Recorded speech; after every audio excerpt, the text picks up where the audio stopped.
భారతదేశ చరిత్ర ఆధారాలు. ముఖ్యంగా భారతదేశ చరిత్ర రచనలో మరి దేశీయ వాంగ్మయ ఆధారాలు ఏంటో తెలుసుకునే ప్రయత్నం చేద్దాం. భారతదేశ చరిత్ర ఆధారాలు. ముఖ్యంగా భారతదేశ చరిత్ర రచనలో అనేక ఆధారాలు ఉపయోగపడుతున్నాయి. అవేంటంటే ప్రధానంగా పురావస్తు ఆధారాలు అంటే ఆర్కియాలజికల్ సోర్సెస్, అదేవిధంగా వాంగ్మయ ఆధారాలు అంటే లిటరరీ సోర్సెస్. అభ్యర్థులు గమనించాలి. అదేవిధంగా మళ్ళీ వాంగ్మయ ఆధారాలని దేశీయ వాంగ్మయం అని విదేశీయ వాంగ్మయం అని విభజించడం జరుగుతుంది. అంటే దేశీయ వాంగ్మయం అంటే ఇండిజినియస్ లిటరేచర్, నేటివ్ లిటరేచర్. విదేశీయ వాంగ్మయం అంటే ఫారిన్ లిటరేచర్. విదేశీయ వాంగ్మయాన్ని మున్ముందు గ్రీకు రోమన్ రచనలని, చైనా రచనలని, శ్రీలంక రచనలని, టిబెట్ రచనలని, ముస్లిం రచనలని అధ్యయనం చేయడం జరుగుతుంది. అదేవిధంగా దేశీయ వాంగ్మయానికి సంబంధించి ముఖ్యంగా మున్ముందు దాన్ని మనము మత వాంగ్మయం అని అంటే రిలీజియస్ లిటరేచర్ అని, అదేవిధంగా మతేతర వాంగ్మయం అంటే నాన్ రిలీజియస్ లిటరేచర్ లేదా సెక్యులర్ లిటరేచర్ అని మనము విభజన చేయడం జరుగుతుంది. ఈ యొక్క మతేతర వాంగ్మయంలో ఏ విషయాలు వస్తాయంటే వ్యాకరణ గ్రంథాలు, మతేతర వాంగ్మయంలో వ్యాకరణ గ్రంథాలు, రాజనీతి గ్రంథాలు, జీవిత చరిత్రలు బయోగ్రఫీస్, అదేవిధంగా వంశ చరిత్రలు మనం అధ్యయనం చేయడం జరుగుతుంది. అదేవిధంగా మత వాంగ్మయానికి సంబంధించి మనం చూసినట్లయితే 3 రకాలుగా మనం విభజిస్తాం మత వాంగ్మయాన్ని, రిలీజియస్ లిటరేచర్ని. అదేంటంటే వైదిక వాంగ్మయము, వేదిక్ లిటరేచర్, అదేవిధంగా జైన వాంగ్మయము, జైన్ లిటరేచర్, మూడవది బౌద్ధ వాంగ్మయము అంటే బుద్ధిస్ట్ లిటరేచర్గా మనం చెప్తాము. ప్రధానంగా వైదిక వాంగ్మయంలో మళ్ళీ ఉపవిభాగాలు ఉంటాయి. అవి ఏంటంటే వేదాలు, వేదాస్, బ్రాహ్మణాస్, అరణ్యకాస్, ఉపనిషత్స్, అదేవిధంగా శాస్త్రాలు, ఇతిహాసాలు, పురాణాలు.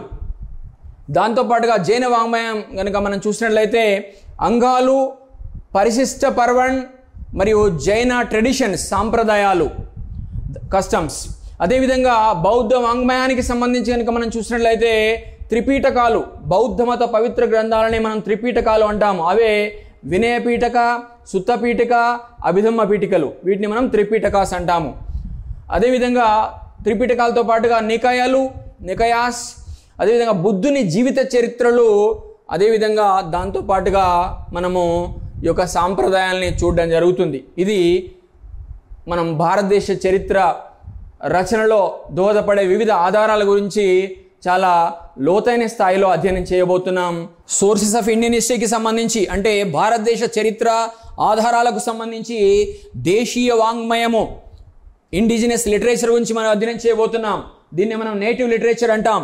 ప్రధానంగా దేశీయ వాంగ్మయాన్ని మున్ముందు మతపరమైన వాంగ్మయం అని, రిలీజియస్ లిటరేచర్, అదేవిధంగా మతేతర వాంగ్మయము, నాన్ రిలీజియస్ లిటరేచర్ లేదా సెక్యులర్ లిటరేచర్ అని విభజించడం జరుగుతుంది. మతపరమైన వాంగ్మయంలో ఏ విషయాల్ని చదవబోతున్నామంటే బ్రాహ్మణ గ్రంథాలు, వైదిక మత గ్రంథాలు, జైన మత గ్రంథాలు, బౌద్ధ మత గ్రంథాలని అధ్యయనం చేయబోతున్నాం. అదేవిధంగా మతేతర వాంగ్మయంలో నాన్ రిలీజియస్ లిటరేచర్ లేదా సెక్యులర్ లిటరేచర్లో భాగంగా వ్యాకరణ గ్రంథాలు, రాజనీతి గ్రంథాలు, జీవిత చరిత్రలు, వంశ చరిత్రల గురించి మనం అధ్యయనం చేయబోతున్నాం. ప్రధానంగా బ్రాహ్మణ గ్రంథాలు, వైదిక గ్రంథాలు ఏంటో తెలుసుకునే ప్రయత్నం చేద్దాము. వేదాలు చాలా ముఖ్యమైనవి. ప్రధానంగా వేదాలు, వేదాస్. వైదిక వాంగ్మయము సుమారుగా క్రీస్తు పూర్వము 1500-600 మధ్య కాలంలో రాయబడిందని ఒక అంచనా. సో వేద అనే పదము విద్ అనే సంస్కృత ధాతువు నుండి పుట్టింది. విద్ అంటే అర్థము తెలుసుకోవడం అని. విద్ means to know. The word Veda is derived from a Sanskrit root word called Vid, which means to know. So సంస్కృత భాషా పదమైనటువంటి విద్ నుండి పుట్టింది వేదం అనే పదము. ఈ విద్ అనే పదానికి అర్థం ఏంటంటే తెలుసుకోవడము, టు నో అనే అర్థం. ఏం తెలుసుకుంటావు, ఏముంటుంది అందులో అంటే జ్ఞానం ఉంటుంది, నాలెడ్జ్ ఉంటుంది. అంటే వేదాలలో ఏముందంటే నాలెడ్జ్ ఉంది అని మనం గమనించాలి. ఋగ్వేదం, ఋగ్వేదానికి సంబంధించినటువంటి ముఖ్య పదాలు ఏంటి అంటే కొన్ని పదాలు చాలా రిపీట్ చేయబడ్డాయి. చాలాసార్లు వాడబడ్డాయి, కొన్ని ఒకేసారి వాడబడింది, కొన్ని ఎక్కువసార్లు వాడబడ్డాయి. ప్రధానంగా బ్రాహ్మణ అనే పదం ఎన్నిసార్లు వాడబడింది? 14 సార్లు. క్షత్రియ అనే పదం ఎన్నిసార్లు ప్రస్తావించబడింది ఋగ్వేదంలో? 9 సార్లు. వైశ్య, శూద్ర, గంగ, యమున, సముద్ర. కృషి అంటే వ్యవసాయము. మాతృ అనే పదం, పితృ అనే పదం. బ్రాహ్మణ, క్షత్రియ, వైశ్య, శూద్ర, రాజ్య. సో ఈ పదాలు ప్రస్తావన ఎన్నిసార్లు ఉందో మనం ఇక్కడ తెలుసుకుంటాం. అదేవిధంగా ఋగ్వేదం యొక్క ఉపవేదం ఏంటంటే ఆయుర్వేదం. మనకు ప్రధానంగా చూసినట్లయితే వేదాలు 4 రకాలు, 4 ఉన్నాయి. ఏంటవంటే ఋగ్వేదము, యజుర్వేదము, సామవేదము, అధర్వణ వేదము. అదేవిధంగా వాటికి తోడుగా వాటికి అటాచ్ చేయబడ్డాయి వాటినే మనము వాటి ఉపవిభాగాలు అంటాము, ఉపవేదాలు అంటాం, ఉపవేదాస్ అంటాం. ఉపవేదాలు అవేంటంటే ఆయుర్వేదము, ధనుర్వేదము, గాంధర్వ వేదము, శిల్పవేదము. సో ఇవి ఉపవేదాలు అంటాము, వేదాలకు అనుబంధంగా చేర్చబడ్డాయి.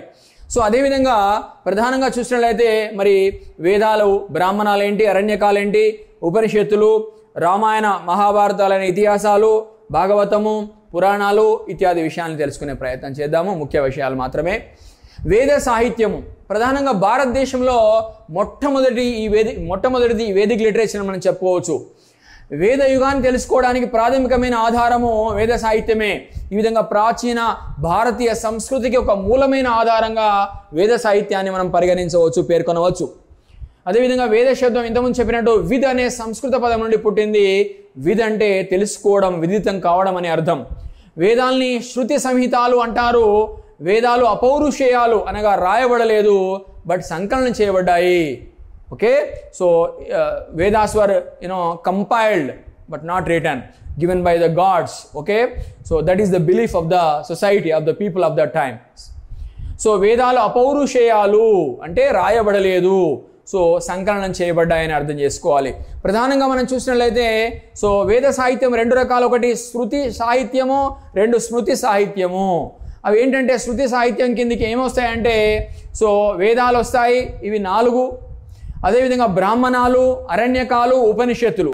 స్మృతి సాహిత్యము సో ఇందులో ప్రధానంగా ఉపవేదాలు, వేదాంగాలు, పురాణాలు వస్తాయి.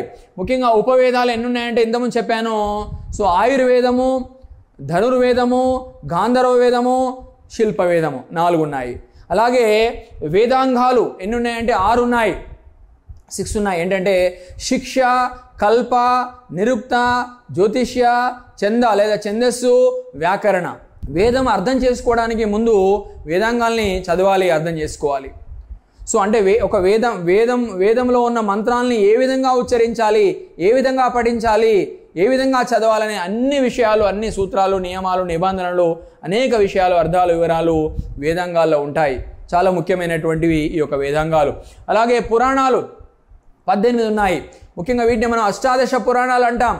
అష్ట అంటే 8, దశ అంటే 10, మొత్తం 18. సో అష్టాదశ పురాణాలు అంటాం. సో అంటే ప్రాచీన కథ, పురాతనమైన కథల గురించి చెప్తాయి. ముఖ్యంగా ఒక ప్రాచీన భారతదేశంలో పరిపాలించిన కొన్ని రాజవంశాల గురించి, ఆ రాజుల గురించి, వాళ్ళ చరిత్రను, ఆ వంశాల చరిత్రను గురించి తెలుసుకోవడానికి ఉపయుక్తమైనటువంటివి మనకు పురాణాలను మనం చెప్పవచ్చు, పురాణాస్. ఉదాహరణకు మనకు మత్స్య పురాణము, విష్ణు పురాణము, వాయు పురాణము, భాగవత పురాణము, బ్రహ్మాండ పురాణము, భవిష్య పురాణము, నారద పురాణము, శివ పురాణము, లింగ పురాణము, గరుడ పురాణము, పద్మ పురాణము, మార్కండేయ పురాణము మొదలైనవి మనం చెప్పవచ్చు. తెలంగాణ చరిత్ర సంస్కృతి, ఆంధ్రప్రదేశ్ చరిత్ర సంస్కృతి, భారతదేశ చరిత్ర సంస్కృతి క్లాసెస్ కోసం మా యూట్యూబ్ ఛానల్ మధూస్ ఆన్లైన్ అకాడమీని సబ్స్క్రైబ్ చేసుకోండి. తెలంగాణ ఉద్యమ చరిత్ర లెసన్స్ కోసము మీరు తప్పకుండా మా యొక్క యూట్యూబ్ ఛానల్ మధూస్ జయ జయ హే తెలంగాణ మూమెంట్ అనే ఛానల్ను సబ్స్క్రైబ్ చేసుకోండి. సో బ్రాహ్మణ గ్రంథాలు, ముఖ్యంగా ఇంతకుముందు చెప్పినట్టు మనకు ఋగ్వేదము. సో ఋగ్వేదం యొక్క ప్రాధాన్యతను మనం తెలుసుకునే ప్రయత్నం చేద్దాము, జాగ్రత్తగా వినాలి. సో ఋగ్వేదం వేదాలన్నింటిలోకెల్లా అంటే 4 వేదాలు ఉంటే మనకి ఇండియన్ కాంటెక్స్ట్లో, అందులో తొలి వేదము, ఎర్లియస్ట్ వేద ఇస్ ఋగ్వేద. అలాగే ఇది పద్యభాగంలో ఉంది, పద్యభాగంలో రాయబడింది. ప్రపంచంలోనే అత్యంత ప్రాచీనమైనటువంటి సాహిత్యంగా, మతపరమైన గ్రంథంగా ఈ ఋగ్వేదాన్ని మనం చెప్పవచ్చు. ప్రపంచంలో ప్రస్తుతం ఉన్న అన్ని మతాల కంటే అత్యంత ప్రాచీనమైనటువంటి మతంగా మనం వైదిక మతాన్ని, హిందూ మతాన్ని పరిగణిస్తున్నాము. సో ఈ విధంగా దానికి సంబంధించిన గ్రంథమే ఈ యొక్క ఋగ్వేద, వైదిక మతానికి సంబంధించిన గ్రంథమే ఋగ్వేద సాహిత్యం అని మనం చెప్పవచ్చు. ప్రపంచంలోనే అత్యంత ప్రాచీనమైనటువంటి సాహిత్యంగా, మతపరమైన గ్రంథంగా ఋగ్వేదాన్ని మనం చెప్పవచ్చు. ఇందులోని శ్లోకాలని అనేక కుటుంబాలు సంకలనం చేయడం జరిగింది. అంటే ఋషి కుటుంబాలు సంకలనం చేయడం జరిగింది. అందుకే వీటిని ఒక ఫ్యామిలీ బుక్స్ అంటాము, కుటుంబ పుస్తకాలు అంటాము. ముఖ్యంగా ఋగ్వేదంలో 10 మండలాలు ఉన్నాయండి. 10 మండలాలు, వీటిని మనం పార్ట్స్, భాగాలు అని, కుటుంబ పుస్తకాలు అని, ఫ్యామిలీ బుక్స్ అని కూడా చెప్పడం జరుగుతుంది. ఎందుకంటే ఋషుల యొక్క కుటుంబాలు వీటిని సంకలనం చేయడం జరిగింది, రాయడం జరిగింది. అదేవిధంగా ప్రధానంగా ఇందులోని శ్లోకాలని అనేక కుటుంబాలు సంకలనం చేశాయి. ముఖ్యంగా ఋగ్వేదంలో ఎన్ని ప్రధానంగా శ్లోకాలు ఉన్నాయంటే 1017 శ్లోకాలు ఉన్నాయి. 1017 శ్లోకాలు ఉన్నాయి, వర్సెస్, హిమ్స్. ఆ తర్వాత దీనికి 11 వాలకిల్యాలను చేర్చడం జరిగింది, అనుబంధాలను చేర్చడం జరిగింది. అప్పుడు 1028 అయ్యాయి, 1028 అయ్యాయి. ప్రస్తుతం ఎన్ని ఉన్నాయంటే 1028 ఉన్నాయి. తొలి నెలలో 1017 ఉండే, ఆ తర్వాత 11 చేర్చబడగా మొత్తం 1028 అయినాయి. కాబట్టి ఋగ్వేదంలో శ్లోకాల సంఖ్య ఎంత? 1028 గుర్తుపెట్టుకోవాలి. ముఖ్యంగా తొలి రోజుల్లో మనకు త్రైవేద మాత్రమే ఉండేది. త్రైవేద అంటే 3 వేదాలు ఉండేటివి. అంటే ఏంటవి? ఒక ఋగ్వేదము, యజుర్వేదము, సామవేదము. ఆ తర్వాతి కాలంలో అధర్వణ వేదం కూడా కలపబడంతో ఈ యొక్క త్రైవేద కాస్త చతుర్వేదగా మారిపోయింది అని మనం చెప్పవచ్చు. వేదాలు 3 నుండి 4 అయినాయి. అధర్వణ వేదము చేర్చబడంతో అని మనం చెప్పవచ్చు తదనంతర కాలంలో. ముఖ్యంగా ఈ యొక్క ఋగ్వేద మంత్రాలని పఠించే ఆ వ్యక్తిని ఏమంటారంటే హోత్రి అంటారు. ఋగ్వేద మంత్రాలని పఠిస్తాడు. ఎందుకోసం పఠిస్తాడంటే అందులో దేవతల్ని ప్రార్థించే శ్లోకాలు ఉన్నాయి, దేవతల్ని ఆహ్వానించే శ్లోకాలు ఉన్నాయి. ఈ విధంగా ఋగ్వేద మంత్రాలని పఠించే వ్యక్తిని, పురోహితుని, ప్రీస్టును మనం హోత్రి అంటున్నాము. ఋగ్వేదంలో ప్రధానంగా ఈ యొక్క విషయాల్ని, ఈ యొక్క శ్లోకాలని ప్రధానంగా కొన్ని ఒక ఋషి ఫ్యామిలీలు రాయడం జరిగిందని చెప్పుకున్నాము. వాటిని మనం అందుకే వీటిని కుటుంబ పుస్తకాలు, ఫ్యామిలీ బుక్స్ అని చెప్పడం జరుగుతుంది. ముఖ్యంగా 2 నుండి 7 మండలాలు ఏవైతే ఉన్నాయో, ఋగ్వేదంలో మొత్తం 10 మండలాలు ఉంటాయి, 10 పుస్తకాలు ఉంటాయి, 10 భాగాలు ఉంటాయి. ఇందులో 2 నుండి 7 మండలాల వరకు ప్రాచీన మండలాలుగా మనం చెప్పవచ్చు. వీటిని మనం కుటుంబ పుస్తకాలు అంటున్నాం. ఆ తర్వాత వీటిని ఎవరు రాశారంటే గ్రిత్సమద, విశ్వామిత్ర, వామదేవ, అత్రి మహాముని, భరద్వాజ మహర్షి, వశిష్ఠ మహర్షులు సంకలనం చేయడం జరిగింది అని మనం చెప్పుకోవచ్చు. 2 నుండి 7 మండలాలు ప్రాచీన మండలాలు. మిగిలినవి ఆధునిక మండలాలుగా మనం చెప్పుకోవచ్చు. ప్రధానంగా ఏముంది ఇందులో ఋగ్వేదంలో అంటే తొలి ఆర్యుల కాలం నాటి సామాజిక పరిస్థితులు, ఆర్థిక పరిస్థితులు, రాజకీయ పరిస్థితులు, అదేవిధంగా మత పరిస్థితులు, భౌగోళిక పరిస్థితులు ఏ విధంగా ఉన్నాయో ఆ ప్రస్తావన చేయబడింది. ఆ విషయాలన్నీ చెప్పబడ్డాయి ఈ యొక్క తొలి వేదమైనటువంటి ఋగ్వేదంలో అని మనం చెప్పుకోవచ్చు. ముఖ్యంగా ఇందులో ముఖ్యమైన అంశాలను తెలుసుకునే ప్రయత్నం చేద్దాము. 3వ మండలము, దీన్ని జమదగ్ని విశ్వామిత్రుడు సంకలనం చేయడం జరిగింది. ముఖ్యంగా ఇందులో గాయత్రి మంత్రం ఉంది. సోలార్ డైటీ గురించి చెప్పబడింది అని మనం చెప్పవచ్చు. సోలార్ డైటీ గౌరవార్థము శ్లోకాలు ఉన్నాయని మనం చెప్పవచ్చు. ఈ గాయత్రి మంత్రాన్ని సావిత్రి మంత్రం అని కూడా అంటున్నాము. అదేవిధంగా 7వ మండలం, దీంట్లో దశరాగ్న యుద్ధం గురించి ప్రస్తావించబడింది. అంటే ఆనాడు ఆర్యుల కాలంలో కనుక మనం చూసినట్లయితే 10 మంది రాజుల కూటమి ఒకవైపు, దశరాగ్న అంటే ఇంగ్లీష్లో దీన్ని బ్యాటిల్ ఆఫ్ 10 కింగ్స్ అంటున్నారండి. దశరాగ్న యుద్ధము, దీనినే 10 మంది రాజుల యుద్ధం అంటాము, బ్యాటిల్ ఆఫ్ 10 కింగ్స్ అంటాము. ఎవరెవరి మధ్య జరిగింది ఈ యుద్ధం అంటే భరత తెగ వర్సెస్ 10 మంది రాజుల కూటమికి మధ్య జరిగింది. The battle of 10 kings was fought between Bharata tribe of Tritsu family and also a confederacy of 10 kings. ప్రధానంగా ఆనాడు భరత తెగకు నాయకుడు Sudas was the chief of the Bharata tribe of Tritsu family. అదేవిధంగా ఎక్కడ జరిగింది ఈ యొక్క దశరాగ్న యుద్ధం అంటే పరుష్ణి నది ఒడ్డున జరిగింది. దీని ప్రస్తుత పేరు రావి నది. The battle of 10 kings was fought on the bank of river Parushni, the modern river Ravi. అదేవిధంగా దీంట్లో విజేత చివరికి ఎవరు విజయం సాధించారంటే సుదాసు విజయం సాధించాడు, భరత తెగ విజయం సాధించింది అని మనం చెప్పుకోవచ్చు. ఈ యొక్క 7వ మండలం ఏదైతే ఉందో దీన్నే మనము వశిష్ఠ మండలం అని కూడా అంటాము. వశిష్ఠ మండలం అని కూడా పేర్కొనడం జరుగుతుంది 7వ మండలాన్ని. 8వ మండలం దీన్ని కన్వ ఫ్యామిలీ రాసింది అని చెప్పవచ్చు, దాని వాళ్ళకి సంబంధించినటువంటి మండలం ఇది. 9వ మండలం, ముఖ్యంగా 9వ మండలం చాలా ఇంపార్టెంట్, ఎందుకంటే ఇది 9th మండల of Rigveda was dedicated to Somadeva. ఆనాడు ఆర్యుల కాలంలో ఇంటాక్సికేటింగ్ డ్రింక్స్ వాళ్ళు సేవించేవారు. ఏంటంటే అవి సోమరసము, సురరసము. సోమ అనేది సోమ చెట్ల నుండి తయారు చేస్తారు.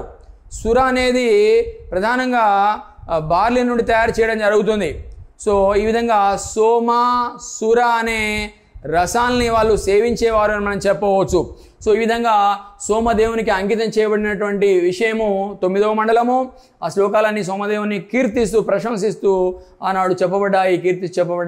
ఇందులో 114 శ్లోకాలు సోమదేవునికి అంకితం ఇవ్వడం జరిగింది, సోమరసం గురించి చెప్పడం జరిగింది. ఇందులో 10వ మండలం ఏదైతే ఉందో ఇందులో ముఖ్యంగా పురుష సూక్త అనే విభాగంలో, పురుష సూక్తంలో శ్లోకంలో వర్ణ వ్యవస్థ ప్రస్తావన ఉంది.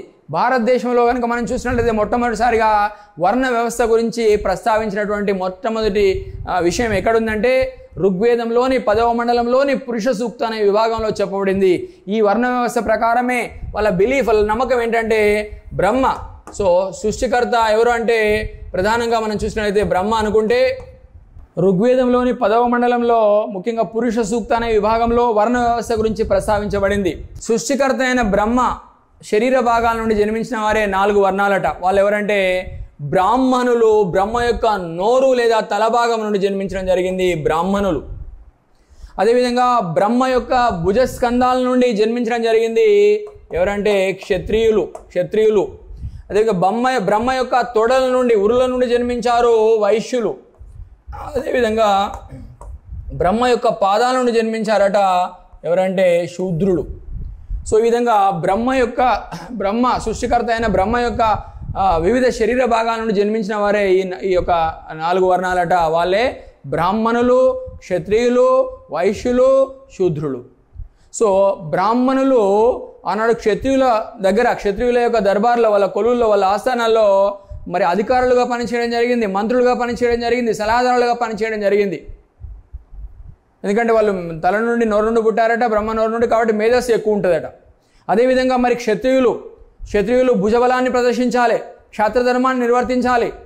భుజబలాన్ని ప్రదర్శించి యుద్ధరంగంలో ఆ విధంగా తన తెగ ప్రజల్ని కాపాడాలి, రక్షించాలి, వాళ్ళ ఆస్తుల్ని. అంటే సో ఆనాడు ప్రజారక్షణ, పశురక్షణ చేయాలి.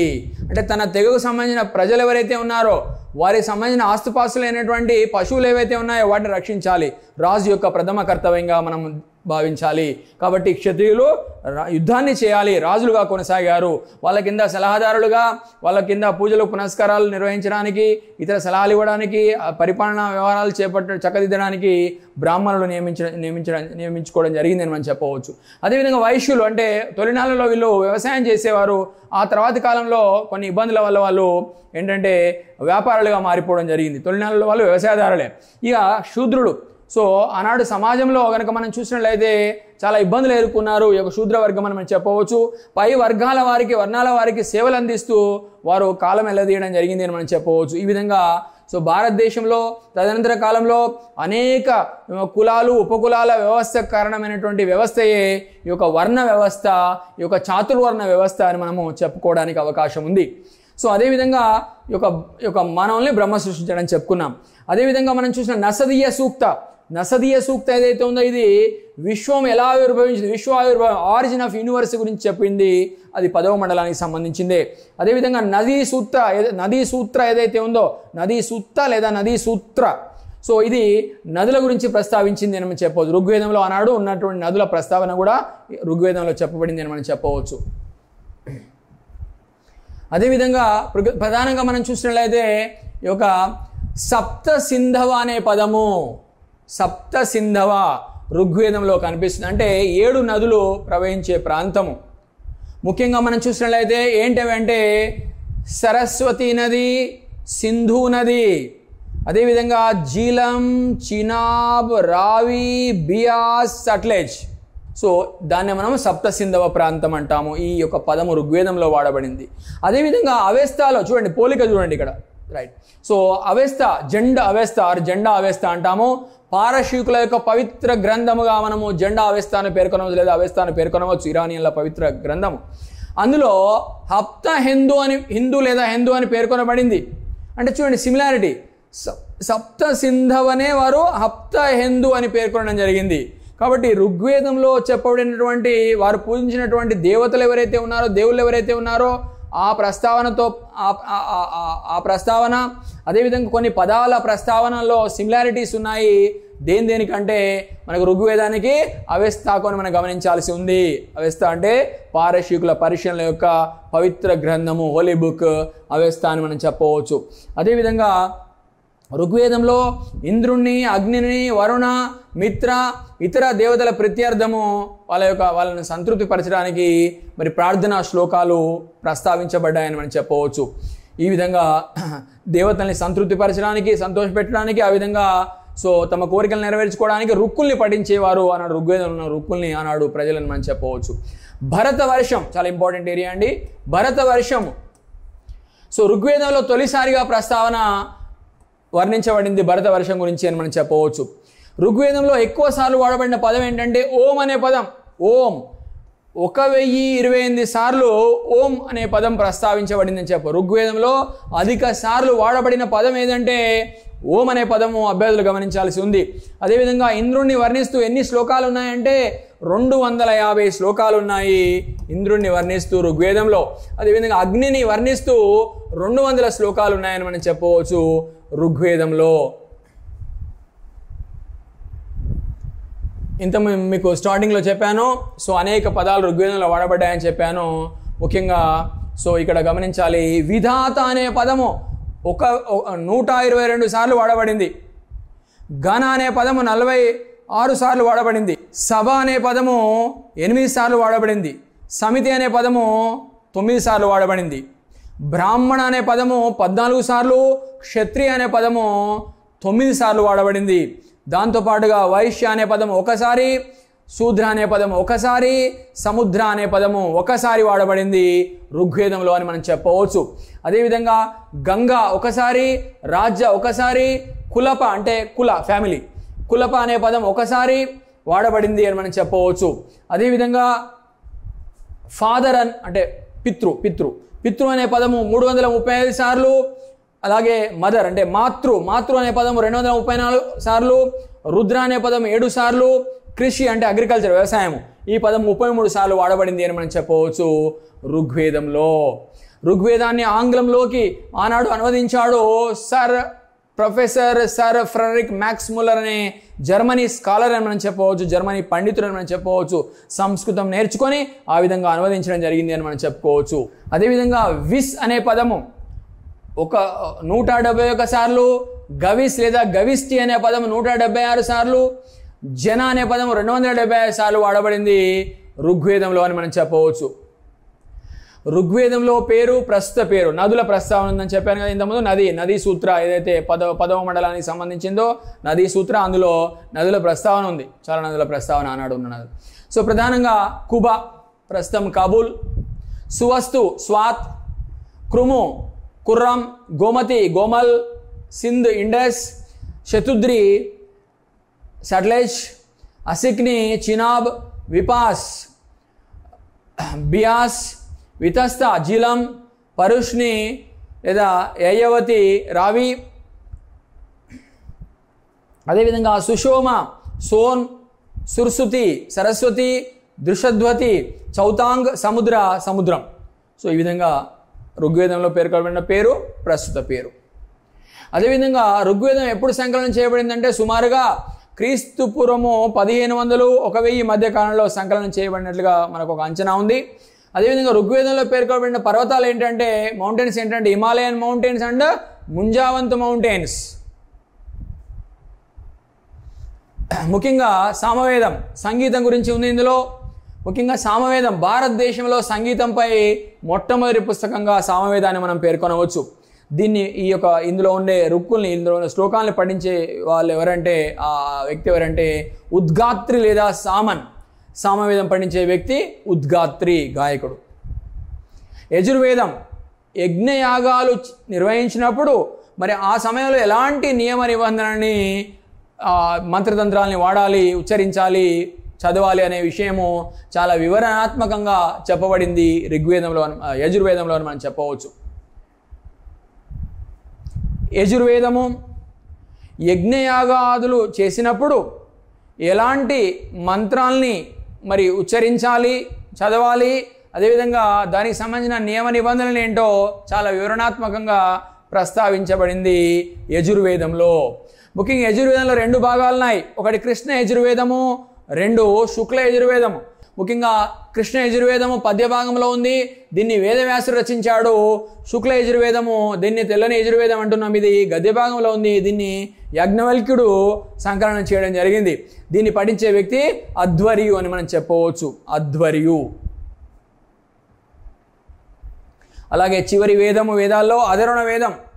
ముఖ్యంగా అధర్వణ వేదంలో 2 ముఖ్య భాగాలు ఉన్నాయి, అవి సౌనకీయ మరియు పైపలాడ. ప్రాచీన భారతదేశ వైద్య శాస్త్రానికి కనుక మనం చూసినది ఒక ప్రతీకగా, గొప్ప ఉదాహరణగా అధర్వణ వేదాన్ని చెప్పవచ్చు. దీన్ని పఠించే వ్యక్తిని ఏమంటారంటే బ్రాహ్మణ లేదా బ్రహ్మ లేదా అంగీర అంటాం. బ్రాహ్మణ, బ్రహ్మ, అంగీర. ఋగ్వేదాన్ని పఠించే వ్యక్తి హోత్రి. అదేవిధంగా ఈ వేదంలో మొట్టమొదటిసారిగా పేర్కొనబడిన అంశాలు ఏంటంటే సతి గురించి చెప్పబడింది, ఇందులో గోత్రం గురించి చెప్పబడింది, నీటి పారుదల, మగధ గురించి చెప్పబడింది, పట్టాభిషేక సమయంలో ఎలాంటి ప్రమాణాలు చేయాలో, ఓత్ సెరమనీలో ఎలాంటి ప్రమాణాలు చేయాలో, ఉచ్చరించాలో చెప్పబడింది. అదేవిధంగా భూత ప్రేత పిశాచాల్ని పారదోలడానికి మంత్రాలు కూడా ఇందులో ఉన్నాయి. అదేవిధంగా చాలా గొప్ప విషయం ఏంటంటే, ఇది గుర్తుపెట్టుకోండి. గొప్ప విషయం ఏంటంటే సభా సమితులు ఏవైతే ఉన్నాయో ఆర్యుల కాలంలో మరి ఆనాడు అసెంబ్లీలుగా, ప్రజాసభలుగా వెలుగొందినాయి. ప్రధానంగా ఘన, విధాత, సభ మరియు సమితులు. ఇందులో ప్రధానంగా సభ సమితులు ఏవైతే ఉన్నాయో వీటిని ట్విన్ సిస్టర్స్ అంటే కవల పిల్లలు అని వర్ణించింది అధర్వణ వేదం అని చెప్పవచ్చు. సభా సమితుల్ని ట్విన్ సిస్టర్స్ అని, కవల పిల్లలు అని వర్ణించింది అధర్వణ వేదం అని మనం చెప్పుకోవచ్చు. ఋగ్వేదాన్ని ఆంగ్లంలోకి అనువదించి ఇంతకుముందు చెప్పాను, professor Friedrich Max Muller, Germany scholar. సామవేదాన్ని ఆంగ్లంలోకి అనువదించింది రాల్ఫ్ గ్రిఫత్. ఓకే, సామవేదానికి సంబంధించిన ఉపవేదం గాంధర్వ వేదం. ఇక్కడ ఇచ్చాను లిస్టు చూడండి. ఋగ్వేదం యొక్క ఉపవేదము ఆయుర్వేదం, సామవేదం యొక్క ఉపవేదము గాంధర్వ వేదము, అదేవిధంగా యజుర్వేదం యొక్క ఉపవేదము మనము ధనుర్వేదము, చివరగా అధర్వణ వేదం యొక్క ఉపవేదము శిల్పవేదము.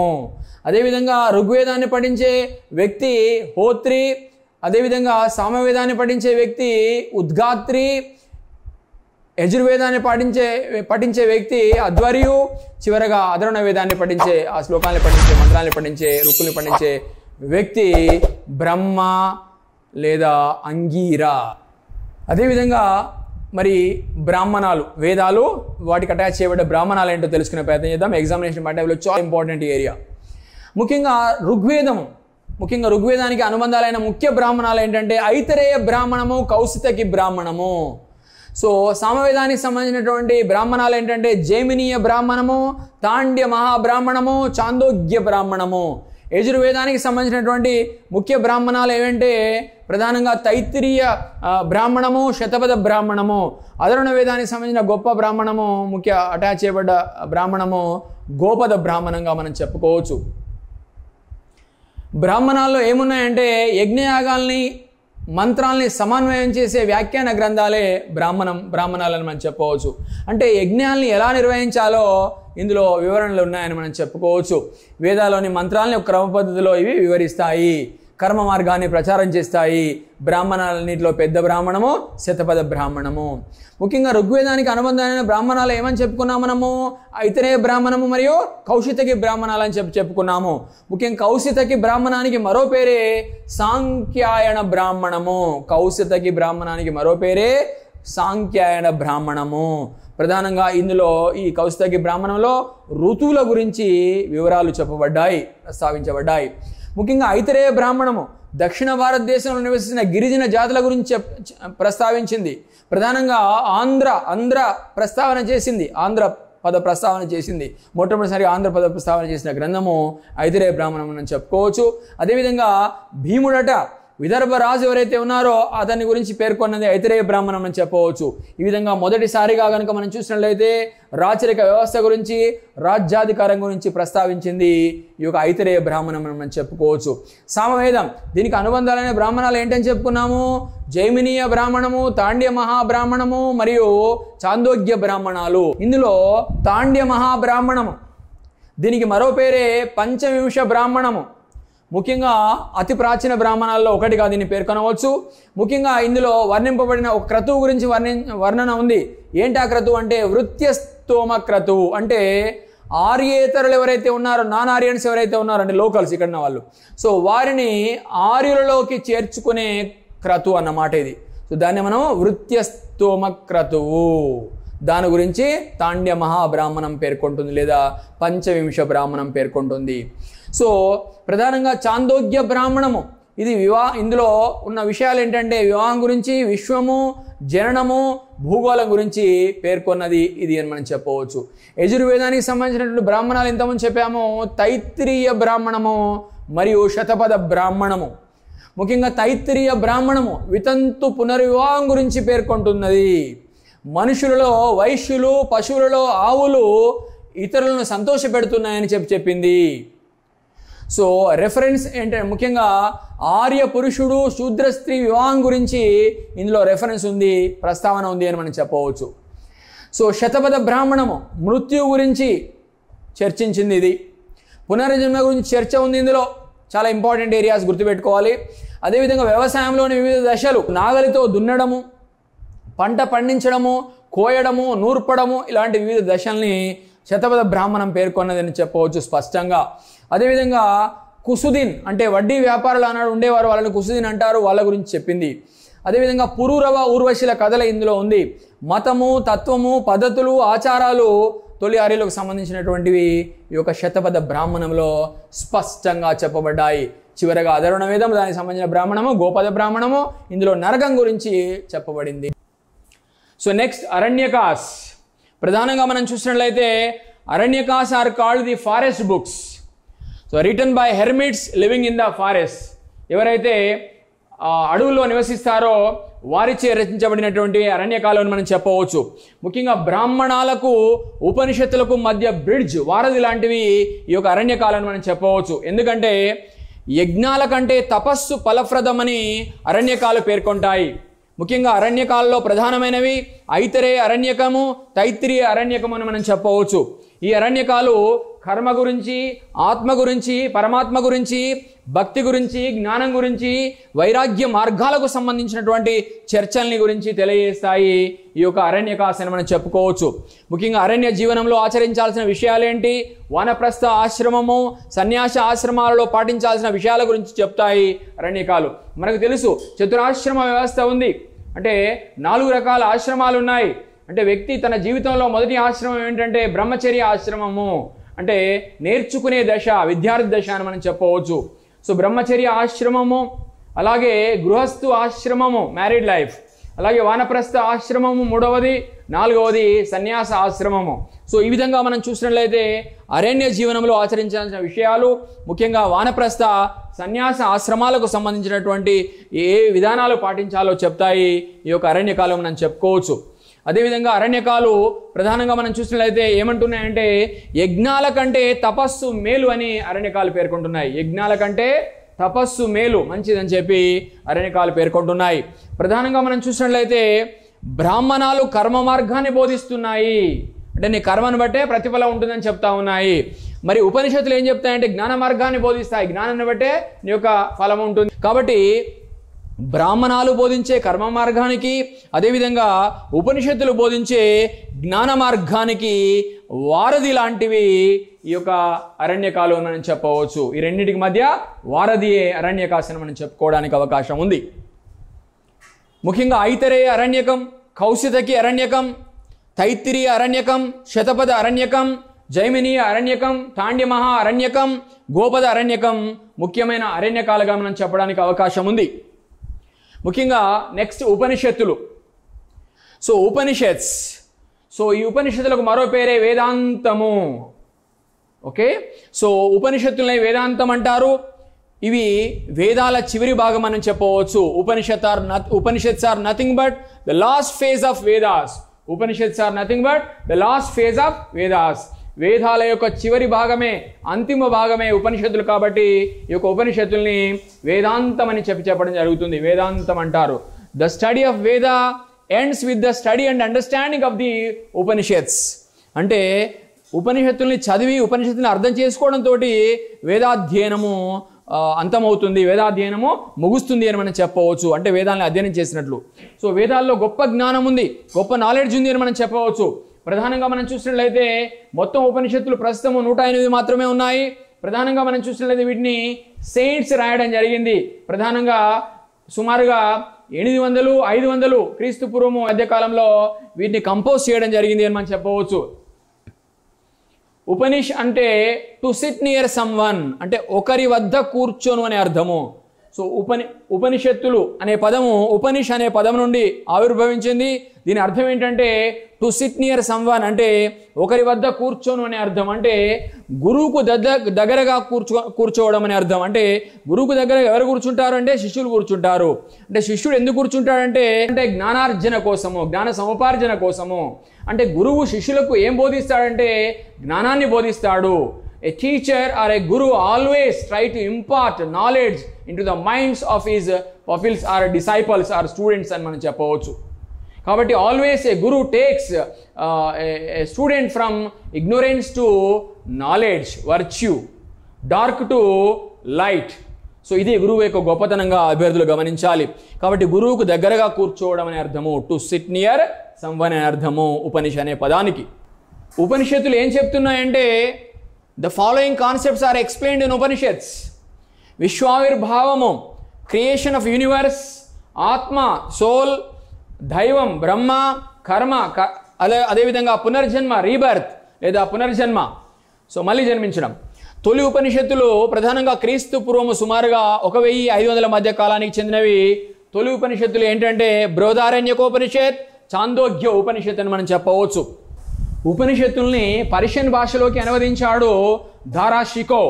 దారాషికో ఎవరంటే సన్ ఆఫ్ షాజహాన్, మొఘల్ చక్రవర్తి అయినటువంటి షాజహాన్ యొక్క పెద్ద కుమారుడే దారాషికో అని మనం చెప్పవచ్చు.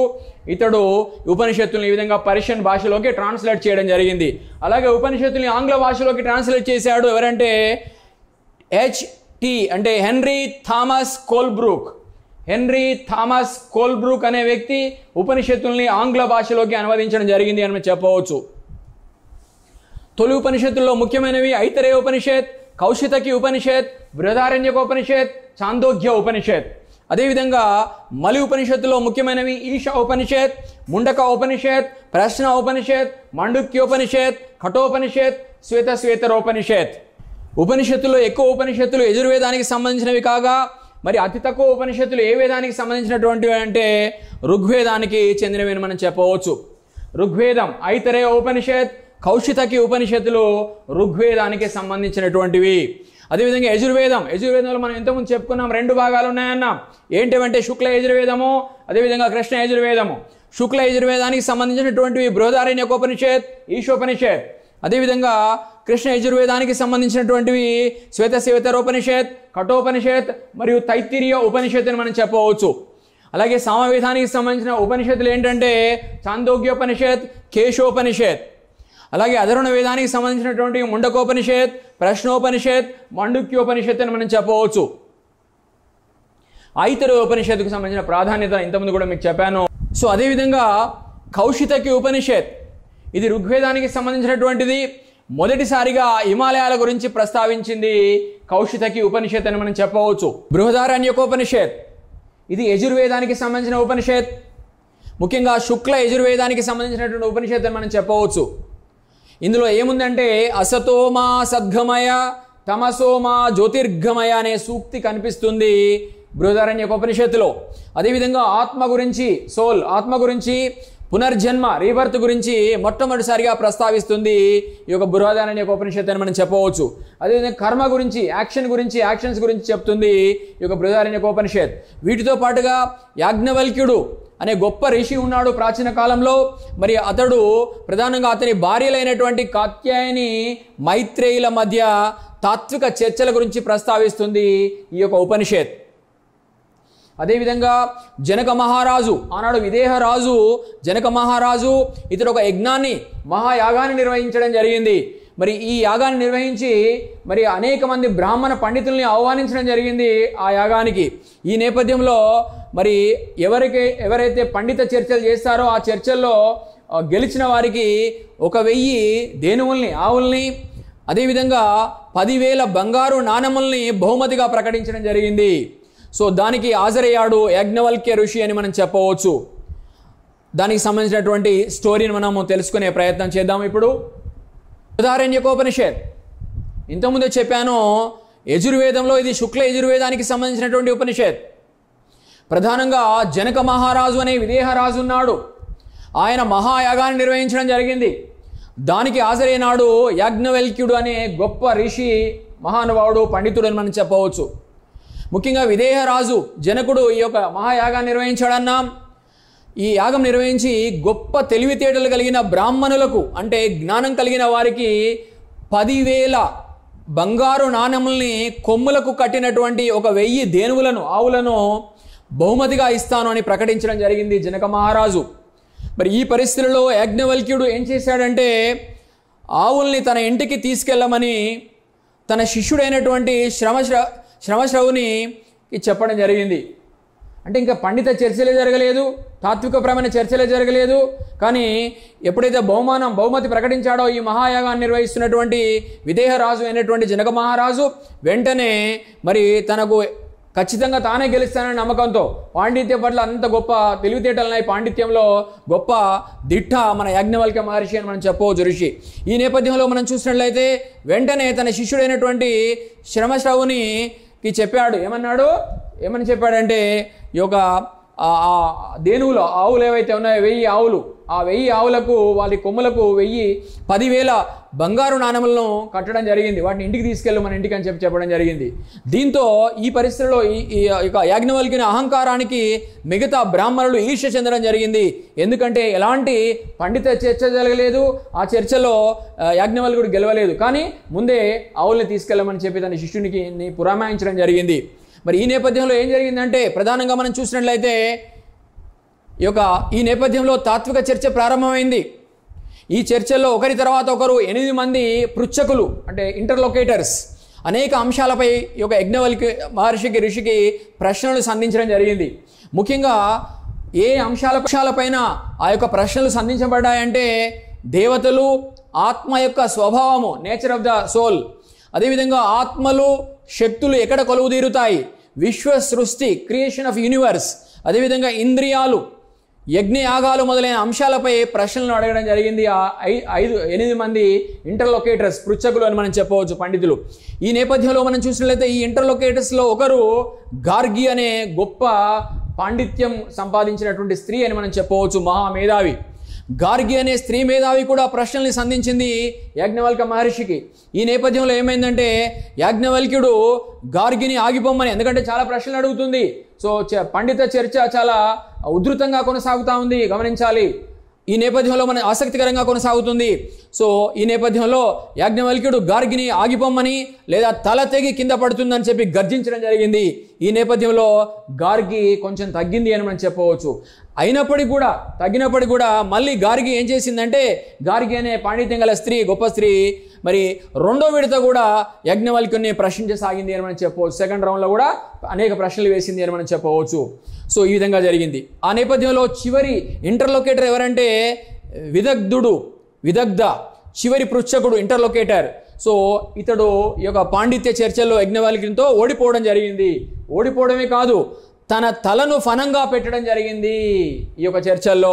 ఈ నేపథ్యంలో యాజ్ఞవల్క్యుని అద్భుతమైనటువంటి సమాధానాలు విని అందరూ నిశ్శబ్దం పాటించడం జరిగింది ఆ యొక్క సమావేశంలో అని మనం చెప్పవచ్చు. ఈ విధంగా చాలా గొప్ప వ్యక్తి యాజ్ఞవల్క్యుడని. ఈ స్టోరీ ఎక్కడ ఉందంటే బృహదారణ్యకోపనిషత్తులో ఉంది. సో ఎగ్జామినేషన్ పాయింట్ ఆఫ్ వ్యూలో ప్రధానంగా బృహదారణ్యకోపనిషత్తు గురించి గుర్తుపెట్టుకోవాలి. ఎందుకంటే అనేక విషయాల గురించి ఇది ప్రస్తావిస్తుంది. ప్రధానంగా అసతోమా సర్గమయ, తమసోమా జ్యోతిర్గమయ అనే సూక్తి ఇందులో కనిపిస్తుంది. అదేవిధంగా ఆత్మ పునర్జన్మల గురించి ప్రస్తావిస్తుంది. అదేవిధంగా మనం చూసినట్లయితే ప్రధానంగా ఇంతకుముందు మీకు చెప్పినట్లు ఇక్కడ ఇది మన యజ్ఞవల్క్య ఋషి ఎవరైతే ఉన్నారో, మహర్షి ఎవరైతే ఉన్నారో, మేధావి ఎవరైతే ఉన్నారో, ఆయన తన భార్యలైనటువంటి కాత్యాయని మైత్రేయులతో తాత్వికపరమైన చర్చలు జరిపిన విషయం కూడా బృహదారణ్యకోపనిషత్తులో ప్రస్తావన ఉంది. అంతేకాదు ఆనాడు విదేహ రాజు అయినటువంటి జనక మహారాజు ఆనాడు మహాయజ్ఞాన్ని నిర్వహించడము, అందులో యాజ్ఞవల్కులు పాల్గొనడము, ఇందులో 8 మంది ఇంటర్లొకేటర్స్ అంటే పృచ్ఛకులు అనేక రకాలైన క్లిష్టమైన ప్రశ్నల్ని, సమస్యతో కూడుకున్న ప్రశ్నల్ని ఈ యొక్క యాజ్ఞవల్కునికి సంధించడము, వాటికి ఓర్పుతో నేర్పుతో అద్భుతమైన సమాధానాలు ఇవ్వడము, ఇందులో గార్గి అనే మహిళ కూడా ఒక ఇంటర్లొకేటర్గా పాల్గొనడము ఆనాడు స్త్రీ పాండిత్యానికి అద్దం పడుతుంది ఈ యొక్క బృహదారణ్యకోపనిషత్తులోని అంశం అని మనం చెప్పవచ్చు. ఈశోపనిషత్ ఇది శుక్ల యజుర్వేదానికి సంబంధించినటువంటి ఉపనిషత్. ఈశ్వరుడు ప్రపంచాన్ని సృష్టించాడని చెప్తుంది ఈ యొక్క ఈశోపనిషత్ అని మనం చెప్పవచ్చు. అదేవిధంగా శ్వేతోపనిషత్ ఇది కృష్ణ యజుర్వేదానికి సంబంధించినటువంటిది. ముఖ్యంగా భక్తి గురించి ప్రస్తావన ఉంది, ఇందులో భక్తి గురించినటువంటి ప్రస్తావన ఉంది అని మనం చెప్పవచ్చు.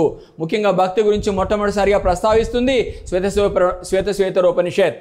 అదేవిధంగా యజ్ఞయాగాల్ని వ్యతిరేకించే భక్తిని గురించి తెలుపుతుంది ఈ యొక్క శ్వేతోపనిషత్.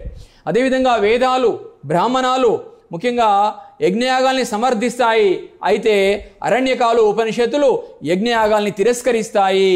ఏం చెప్తాయి అంటే భక్తి ద్వారా మాత్రమే మోక్షం సంప్రాప్తిస్తుంది, మోక్షం కలుగుతుంది. అంటే సో భక్తి డివోషన్ ద్వారానే మనకి ఏమవుతుందంటే మోక్షం అనేది సాక్షాత్కరిస్తుంది, సిద్ధిస్తుంది, లభిస్తుందని చెప్తాయి ప్రధానంగా అరణ్యకాలు ఉపనిషత్తులు. వేదాలు బ్రాహ్మణాలు ఏం చెప్తున్నాయి? యజ్ఞయాగాల్ని సమర్థిస్తున్నాయి, యజ్ఞయాగాల్ని చేయమంటున్నాయి. కానీ అరణ్యకాలు ఉపనిషత్తులు ఏమంటున్నాయి? యజ్ఞయాగాల్ని తిరస్కరిస్తాయి. అదేవిధంగా భక్తి ద్వారా మాత్రమే మోక్షము లభిస్తుంది, మోక్షం వస్తుందని చెప్తున్నాయి ఈ యొక్క అరణ్యకాలు మరియు ఉపనిషత్తులు అని మనం చెప్పవచ్చు. కఠోపనిషత్ ఇది కృష్ణ యజుర్వేదానికి సంబంధించినటువంటిది. ఈ ఉపనిషత్తు ముఖ్యంగా సహనాభవతు సహనాభునక్తు అనే సూక్తితో ప్రారంభమవుతుంది అని మనం చెప్పవచ్చు. ఓకే, అదేంటో మీకు తెలియజేసే ప్రయత్నం చేస్తాను. ఓం సహనాభవతు సహనౌ భునక్తు సహ వీర్యం కరవావహై తేజస్వీ నవధీమతమస్తు మా విద్విషావహై. ఓం శాంతి శాంతి శాంతి. ఈ మంత్రానికి, ఈ సూక్తికి అర్థం ఏంటంటే, ఓ భగవంతుడా మమ్మల్ని ఇద్దరిని రక్షించు, మమ్మల్ని ఇద్దరిని పోషించు, గొప్ప శక్తితో కలిసి పనిచేసేలా చేయి, మా జ్ఞానం ప్రకాశవంతంగా ఉండాలి, మా మధ్య శత్రుత్వం ఉండకూడదు అని అర్థం. సో చాలా గొప్ప సూక్తి ప్రధానంగా మనకు కఠోపనిషత్తులో ఉంది. ఈ కఠోపనిషత్ కృష్ణ యజుర్వేదానికి సంబంధించినటువంటిది. అభ్యర్థులు బాగా గుర్తుపెట్టుకోవాలి. నెక్స్ట్ తైత్తిరీయ ఉపనిషత్ ఇది కృష్ణ యజుర్వేదానికి సంబంధించినటువంటిది. ఇందులో ఏముందంటే మాతృదేవో భవ, పితృదేవో భవ, ఆచార్య దేవో భవ, అతిథి దేవో భవ. అంటే తల్లిని, తండ్రిని, గురువును, అతిథిని దైవంగా భావించు, దైవంతో సమానమని చెప్తుంది తైత్తిరీయ ఉపనిషత్. ఇది యజుర్వేదానికి సంబంధించి, ముఖ్యంగా కృష్ణ యజుర్వేదానికి సంబంధించినటువంటిది. కృష్ణ యజుర్వేదానికి సంబంధించినటువంటిది అభ్యర్థులు అర్థం చేసుకోవాలి, గుర్తుపెట్టుకోవాలి. అభ్యర్థులు బాగా గుర్తుపెట్టుకోవాలి. ప్రధానంగా ద ఫ్రేజ్ మాతృదేవో భవ, పితృదేవో భవ, ఆచార్య దేవో భవ, అతిథి దేవో భవ is derived from the is taken from the or is mentioned in Taittiriya Upanishad, which is part of the Krishna Yajurveda. So in English it means regard your mother as God, your father as God, your guru as God, your అతిథి or guest as God. So చాలా గొప్ప విషయము చెప్తుంది తైత్తిరీయోపనిషత్. గుర్తుపెట్టుకోండి, చాలా important area అభ్యర్థులు. మాతృదేవో భవ, పితృదేవో భవ, ఆచార్య దేవో భవ, అతిథి దేవో భవ ఎందులో ఉందంటే తైత్తిరీయోపనిషత్తులో ఉంది. ఈ తైత్తిరీయోపనిషత్ కృష్ణ యజుర్వేదానికి సంబంధించినటువంటిది. చాలా ఇంపార్టెంట్ ఏరియా అభ్యర్థులు గుర్తుపెట్టుకోవాలి. చాందోగ్యోపనిషత్ సామవేదానికి సంబంధించినటువంటిది. ముఖ్యంగా కృష్ణుని బాల్యం గురించి మొట్టమొదటిసారిగా ప్రస్తావించింది ఛాందోగ్యోపనిషత్ అని మనం చెప్పవచ్చు. పునర్జన్మ గురించి, రీబర్త్ గురించి కూడా పేర్కొంటుంది ఛాందోగ్యోపనిషత్. అదేవిధంగా ఆశ్రమాల గురించి ముఖ్యంగా పేర్కొంటున్న తొలి గ్రంథము ఈ యొక్క ఛాందోగ్యోపనిషత్. చాలా ఇంపార్టెంట్ ఏరియా ఇది, అభ్యర్థులు గమనించాలి.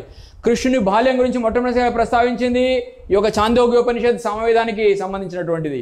అదేవిధంగా ఆశ్రమాల గురించి మొట్టమొదటిసారిగా ప్రస్తావించిన గ్రంథము ఇదే.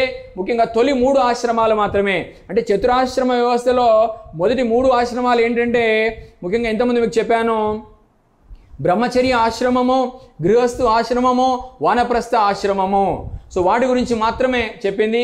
మరి మిగిలిన 4వ విషయము, నాలుగవ యొక్క ఆశ్రమం అయినటువంటి సన్యాసాశ్రమం ఎందులో చెప్పబడిందంటే జబల ఉపనిషత్తులో చెప్పబడింది. మొదటి 3 ఆశ్రమాల గురించి ఎందులో ఉంది అంటే ఛాందోగ్యోపనిషత్తులో ఉంది, సమవేదానికి సంబంధించినటువంటి ఈ యొక్క ఉపనిషత్. మరి 4వది చివరిది అయినటువంటి ఆశ్రమ వ్యవస్థ ఏంటంటే సన్యాస ఆశ్రమ వ్యవస్థ. దీని గురించి పేర్కొని ఉంటుంది. అంటే మొత్తం మొదటి 3తో పాటు 4వది కూడా అంటే సన్యాసాశ్రమాన్ని కూడా పేర్కొంటుంది జబల ఉపనిషత్ అని మనం చెప్పవచ్చు. Okay, so Chandogya Upanishad refers the first 3 ashramas, namely brahmacharya ashrama, grihasthu ashrama, vanaprastha ashrama, whereas the sannyasa ashrama mentioned in Jabala Upanishad. So the 4th ashrama is mentioned in Jabala Upanishad. అభ్యర్థులు జాగ్రత్తగా గుర్తుపెట్టుకోండి దీన్ని, చాలా important area. So it also discusses the types of marriages like Anuloma marriage system and Pratiloma marriage system. Keshopanishad. So ఇది సమవేదానికి సంబంధించినటువంటిది. గురు శిష్యుల మధ్య ఎలాంటి సంబంధం ఉండాలో కేశోపనిషత్తులో పేర్కొనబడింది. మాండుక్యోపనిషత్ అధర్వణ వేదానికి సంబంధించినటువంటిది. సత్యమేవ జయతే, ట్రూత్ అలోన్ త్రిమ్స్, అంటే it is taken from Mandukyopanishad, అంటే సత్యమే విజయం సాధిస్తుంది అని అర్థం.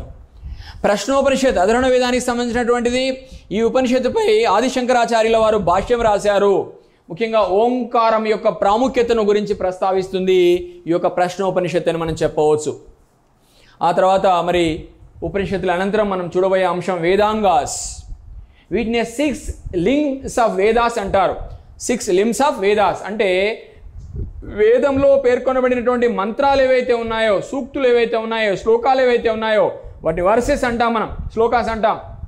వాటిని ఏ విధంగా ఆచరించాలి, ఏ విధంగా చదవాలి, ఏ విధంగా ఉచ్చరించాలో తెలుసుకోవడానికి ప్రధానమైన ఆధారము అది వేదాంగాసే. గమనించాలి, అంటే వేదాంగాల మీద సంపూర్ణమైన అవగాహన ఉంటేనే వేదంలోని మంత్రాల్ని ఎలా ఉచ్చరించాలో మరి మనకు తెలుస్తుంది. కాబట్టి వేదాంగాల జ్ఞానము తప్పనిసరి ఎవరికి, వేదాలు చదివే వారికి.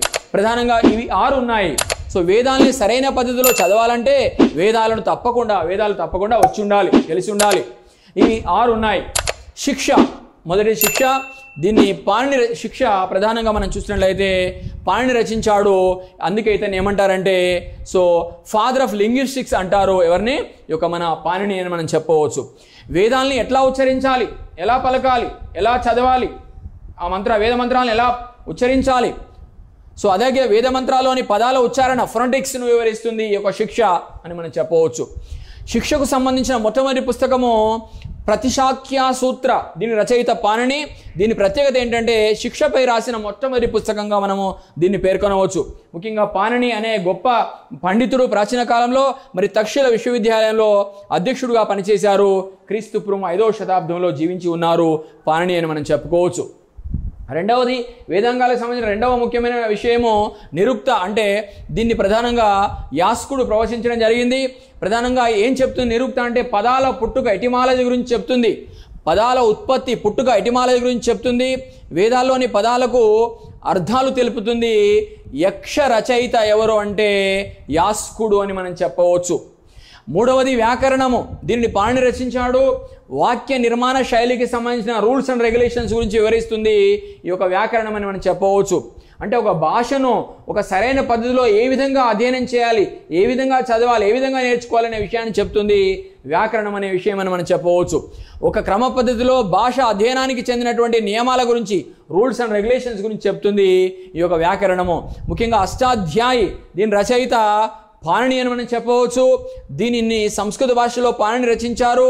దీని ప్రత్యేకత ఏంటంటే వ్యాకరణంపై గ్రామర్పై రాయబడిన మొట్టమొదటి పుస్తకంగా మనం చెప్పవచ్చు.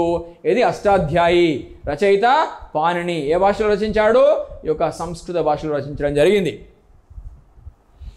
మరొకటి ఛందస్సు, మెట్రిక్స్. దీన్ని పింగళుడు ప్రవచించడం జరిగింది, చెప్పడం జరిగింది. వేద మంత్రాల స్వర ఉచ్చారణ రూపం గురించి వివరిస్తుంది ఛందస్సు. ఛంద లేదా ఛందస్సు, ఛందో విచ్చితి లేదా ఛందస్సు. దీనిని, ఈ గ్రంథాన్ని ఎవరు రచించారంటే పింగళుడు రచించాడు, సంస్కృత భాషలో రచించడం జరిగింది. అదేవిధంగా జ్యోతిష్య లేదా ఆస్ట్రాలజీ, ముఖ్యంగా దీన్ని ప్రవచించింది ఎవరంటే చెప్పింది, ప్రతిపాదించింది లఘోద.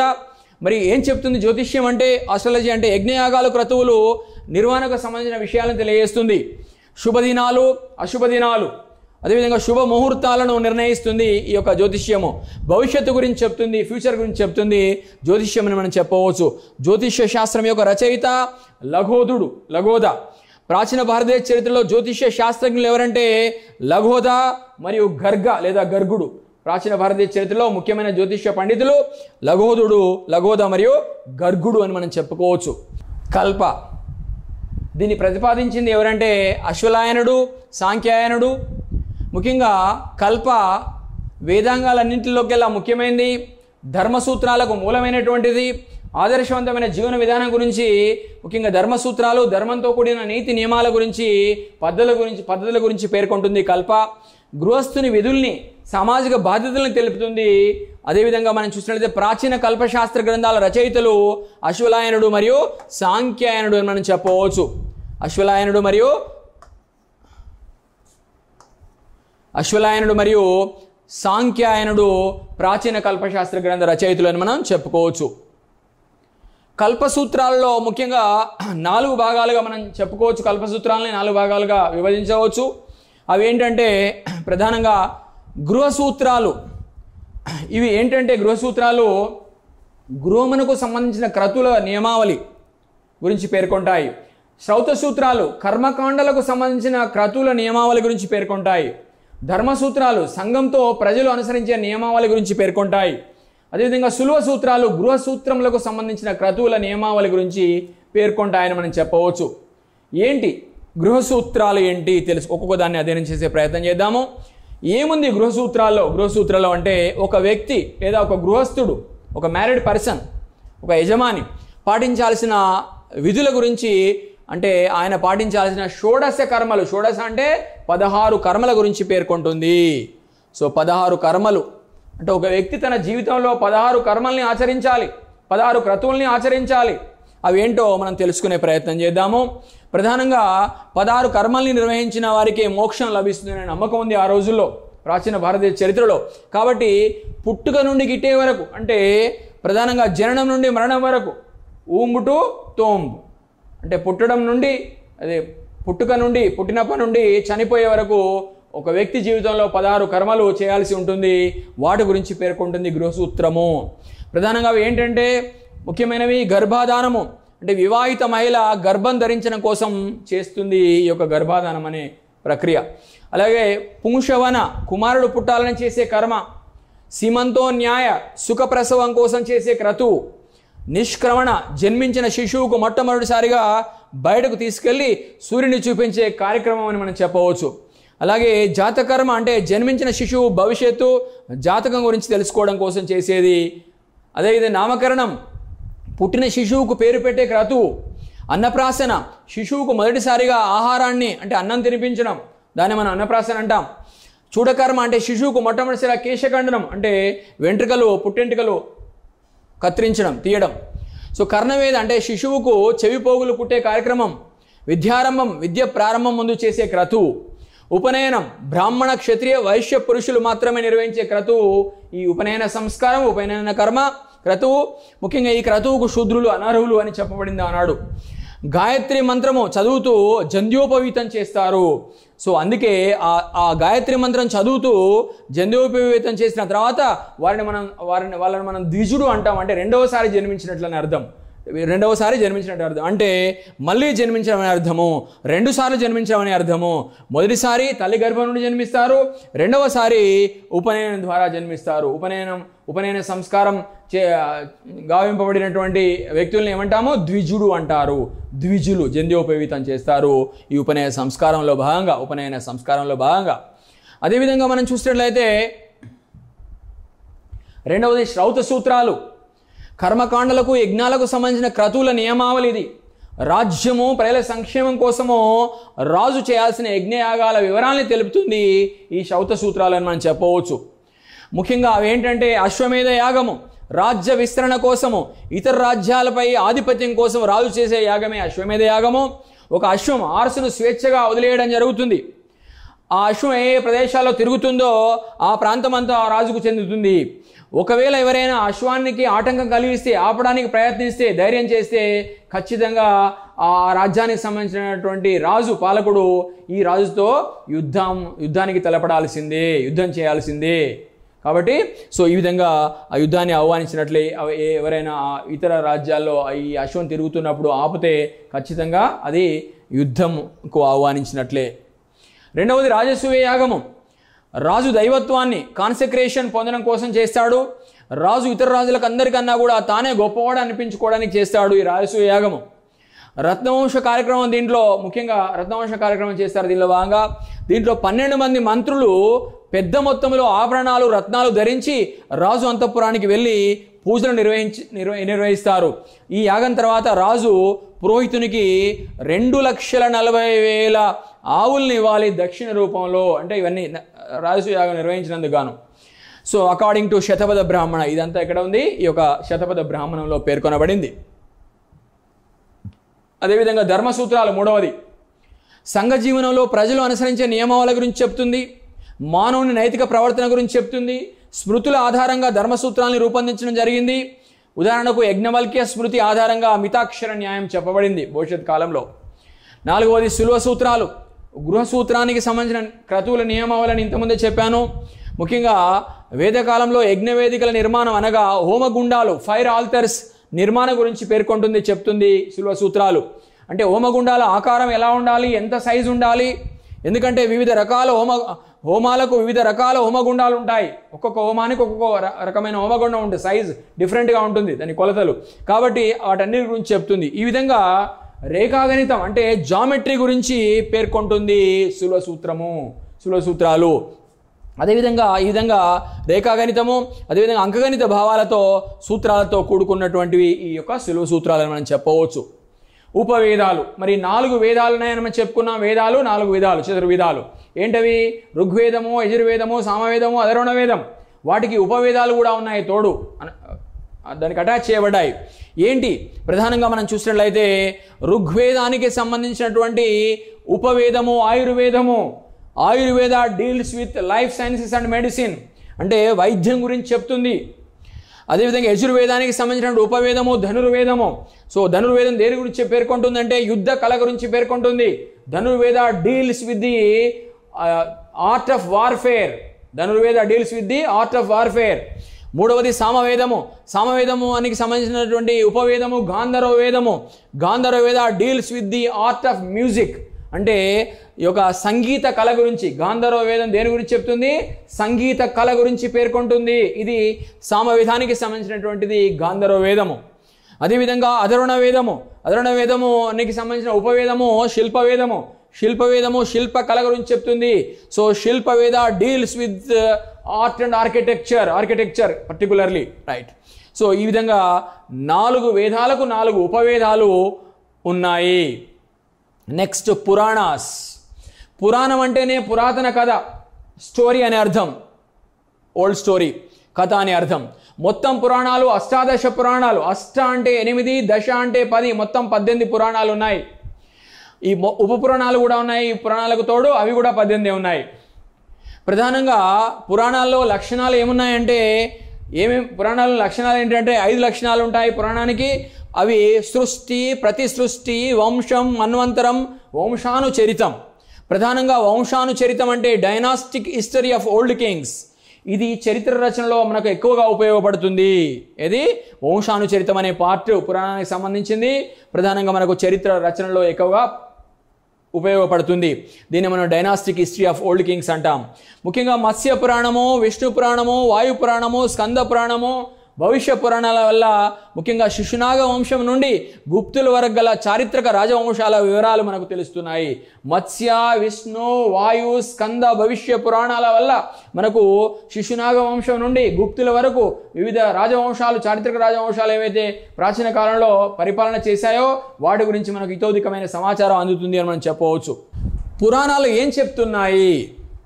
ముఖ్యంగా కలియుగంలో పరీక్షిత్ అనే రాజు నుండి, మహారాజు నుండి గుప్తుల వరకు ఉన్నటువంటి ప్రాచీన రాజవంశావళిని గురించి పేర్కొంటున్నాయి పురాణాలు అని మనం చెప్పవచ్చు. ముఖ్యంగా పరీక్షిత్ ఎవరు అంటే కలియుగంలో మనం చూసినట్లయితే Parikshit was the son of Abhimanyu and Uttara. So అభిమన్యుడు ఎవరంటే అర్జునుడి యొక్క కుమారుడు.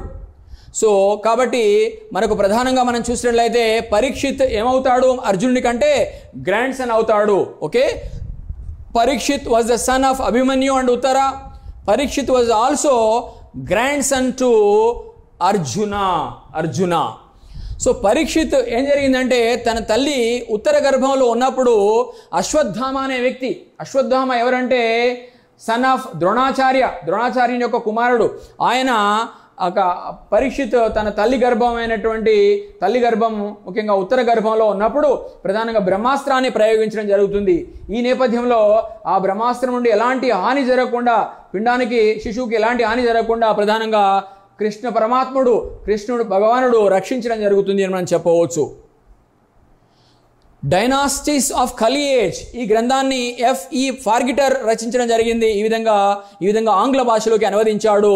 డైనాస్టీస్ ఆఫ్ కలి ఏజ్ అనే పేరుతో పురాణాలని రచయిత అయినటువంటి F.E. ఫార్గిటర్ అని మనం చెప్పవచ్చు. పురాణాలని ప్రస్తావించిన బ్రాహ్మణాలు ఏంటంటే శతపథ బ్రాహ్మణము, గోపద బ్రాహ్మణము. ముఖ్యంగా పురాణాలు ఏం చెప్తున్నాయి? ఇంతకుముందే చెప్పాను ఆల్రెడీ. సో ముఖ్యమైన పురాణాలు మత్స్య పురాణము, భాగవత పురాణము, విష్ణు పురాణము, మార్కండేయ పురాణము, వాయు పురాణం. పురాణాల్లో 4 యుగాల గురించిన ప్రస్తావన ఉంది. ఏంటి అవంటే కృతయుగము, త్రేతాయుగము, ద్వాపరయుగము, కలియుగం. కృత, త్రేత, ద్వాపర, కలియుగాల ప్రస్తావన పురాణాల్లో చేయబడింది. ముఖ్యంగా కృతయుగంలో ధర్మం 4 పాదాలపైన నడిచింది. త్రేతాయుగంలో ధర్మం 3 పాదాలపైన నడిచింది. అదేవిధంగా ద్వాపరయుగంలో ధర్మం 2 పాదాలపైన నడిచింది. కలియుగంలో ధర్మం 1 పాదం పైన నడుస్తుంది. అంటే చూడండి, రోజు రోజుకు సమాజంలో, సంఘంలో విలువలు, ధర్మము, నీతి సూత్రాలకు ప్రాధాన్యత తగ్గుతూ వస్తుంది, విలువ తగ్గుతూ వస్తుంది. ఒకప్పుడు కృతయుగంలో అయితేనేమి, ఆ తర్వాత త్రేతాయుగంలో అయితేనేమి ఆడిన మాట తప్పేవారు కాదు. మ్యాక్సిమం చాలా వరకు మాట ఇచ్చినంటే ఆడిన మాట తప్పేవారు కాదు. మాటే శాసనం అన్నమాట. అంత గొప్ప గౌరవం ఉండేది ప్రాచీన కాలంలో మాటకని మనం చెప్పవచ్చు. అందుకే ధర్మం 4 పాదాలపైన నడిచింది, ఆ తర్వాత 3 పాదాలు, ఆ తర్వాత 2 పాదాలు, ఆ తర్వాత 1 పాదం పైన నడుస్తుంది. అంటే ధర్మం యొక్క విలువ తగ్గిపోయింది, పాటించడం లేదు చాలామంది. రైట్, నెక్స్ట్ ఇతిహాసాలు. ఇతిహాసం అంటే ముఖ్యంగా ఆచారాలపై ఆధారపడి రాసే, ప్రధానంగా మనం చూసినట్లయితే పెద్ద కథ అని మనం చెప్పవచ్చు. మన భారతీయ హిందూ సంస్కృతి సాంప్రదాయాలపై, ప్రజల ఆలోచన విధానాలపైన, ప్రజల జీవన విధానం పైన, ప్రజా సాహిత్యం పైన ఈ ఇతిహాసాల ప్రభావం స్పష్టంగా కనిపిస్తుంది. అంటే మనం రాసే కవిత్వంలో కావచ్చు, కథల్లో కావచ్చు, సాంప్రదాయాల్లో కావచ్చు, లేకపోతే మన ఆలోచన విధానంలో కావచ్చు, మన జీవన విధానంలో కావచ్చు, మనము రామాయణ మహాభారతాలు ఏవైతే మనకి ఇతిహాసాలు ఉన్నాయో వాటి యొక్క ప్రభావం స్పష్టంగా కనిపిస్తుంది. వాటిని మనం ఆచరిస్తామని మనం చెప్పడానికి అవకాశం ఉంది. రామాయణ మహాభారతాలని ఒక భారతీయ ఇతిహాసాలుగా పేర్కొంటాం. ప్రధానంగా భారతీయ ఇతిహాసాలు స్మృతి సాహిత్యంలో భాగం ఇవని మనం చెప్పవచ్చు. ప్రధానంగా రామాయణం ఇది త్రేతాయుగానికి చెందినటువంటిది. ప్రధానంగా రామ ప్లస్ అయనం అంటే రామాయణం.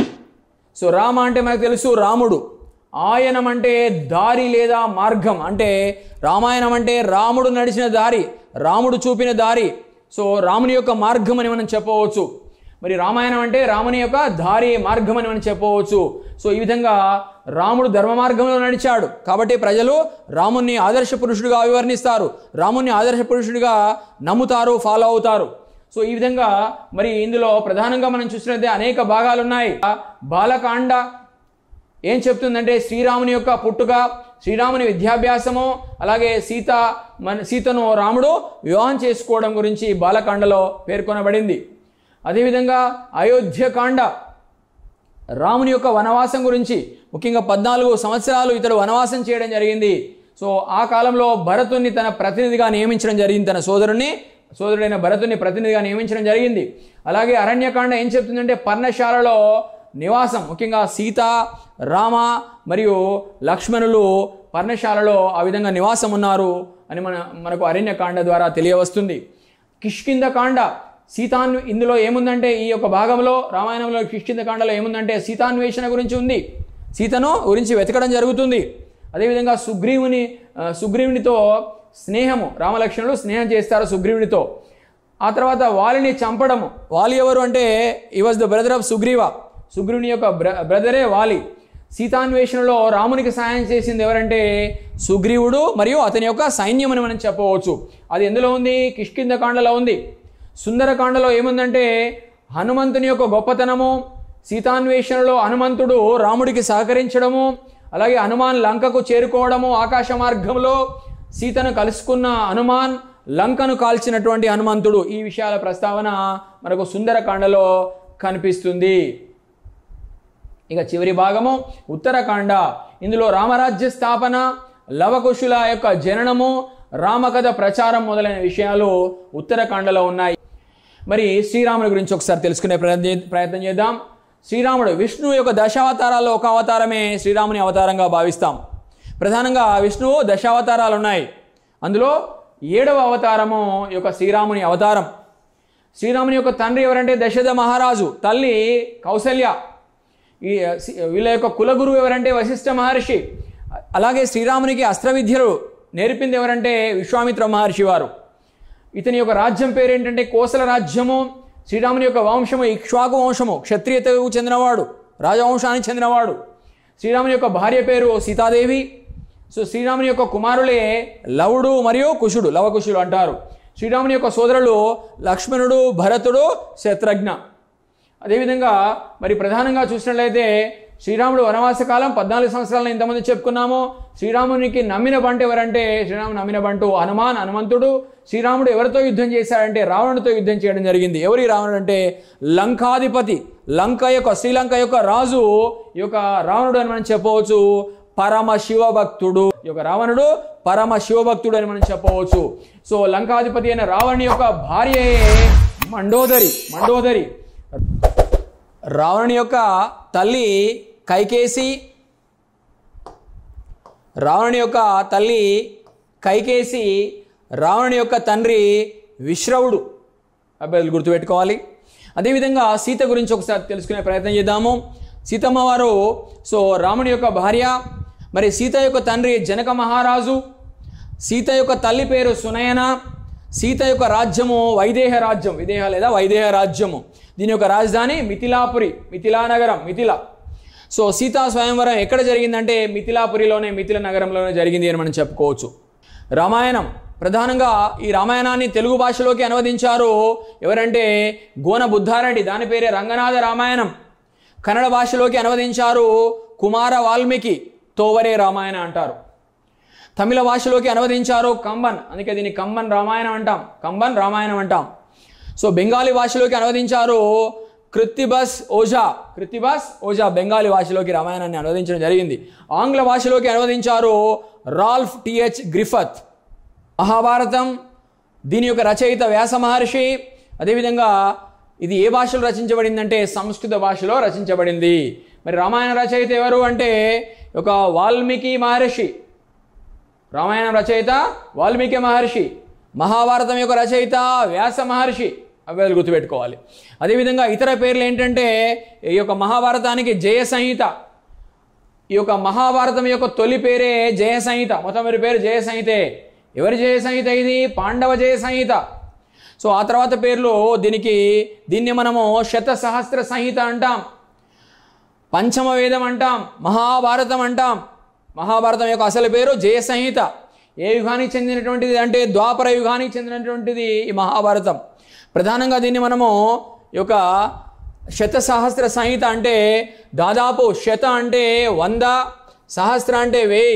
సో సంహిత అంటే శ్లోకాలు, అంటే సుమారు ఇందులో 1,00,000 శ్లోకాలు ఉన్నాయి.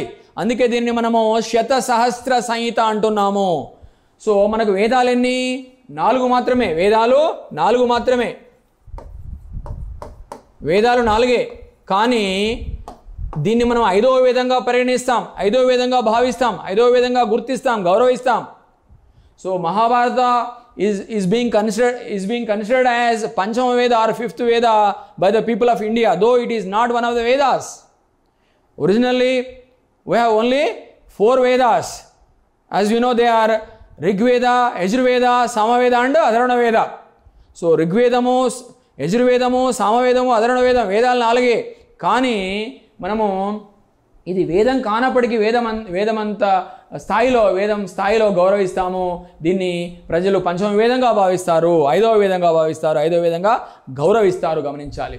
సో ఇది ముఖ్యమైనటువంటి అంశాలు మహాభారతానికి సంబంధించిన ఇతర పేర్లకు సంబంధించి. ప్రధానంగా మనం చూసినట్లయితే మరి ఎన్ని భాగాలుగా విభజించబడింది మహాభారతం అంటే ప్రధానంగా 18 భాగాలుగా విభజించబడింది. మరి ఎన్ని శ్లోకాలు అంటే సుమారు 1,00,000 శ్లోకాలు ఉన్నాయి. ఇందులో 1,00,000 శ్లోకాలు ఉన్నాయి. ఎన్ని పర్వాలు ఉన్నాయి ఇందులో భాగాలంటే ఇదే 18 పర్వాలు. ఏంటి ఆ పర్వాలు అంటే ఆది పర్వం మొదటి పర్వం, సభాపర్వం 2వ పర్వం, అరణ్య పర్వం 3వ పర్వం. సో ఆది పర్వం, సభాపర్వం, అరణ్య పర్వం, విరాట పర్వం, ఉద్యోగ పర్వం, భీష్మ పర్వం, ద్రోణ పర్వం, కర్ణ పర్వం, శల్య పర్వం, సౌప్తిక పర్వం, స్త్రీ పర్వం, శాంతి పర్వం, అనుశాసన పర్వం, అశ్వమేధిక పర్వం, ఆశ్రమవాసిక పర్వం, మౌసల పర్వం, మహాప్రస్థానిక పర్వం, స్వర్గారోహణ పర్వం. మీరు గుర్తుపెట్టుకోవాల్సినవి. సో ఆది పర్వం, సభాపర్వం, అరణ్య పర్వం, విరాట పర్వం. ఆ తర్వాత చివరి పర్వం ఏంటి? స్వర్గారోహణ పర్వం. ఇవి బాగా గుర్తుపెట్టుకునే ప్రయత్నం చేయండి. సో మహాభారతాన్ని తెలుగు భాషలోకి అనువదించింది ఎవరంటే ప్రధానంగా మనం చూసినట్లయితే తెలుగు భాషలోకి అనువదించింది ఎవరంటే నన్నయ్య భట్టు. సో ఎవరి కోరిక మేరకు దీన్ని తెలుగు భాషలోకి అనువదించారంటే మరి రాజరాజ నరేంద్రుడు. ఆనాడు ఇతడు ఎవరంటే వేంగి రాజు. గమనించాలి.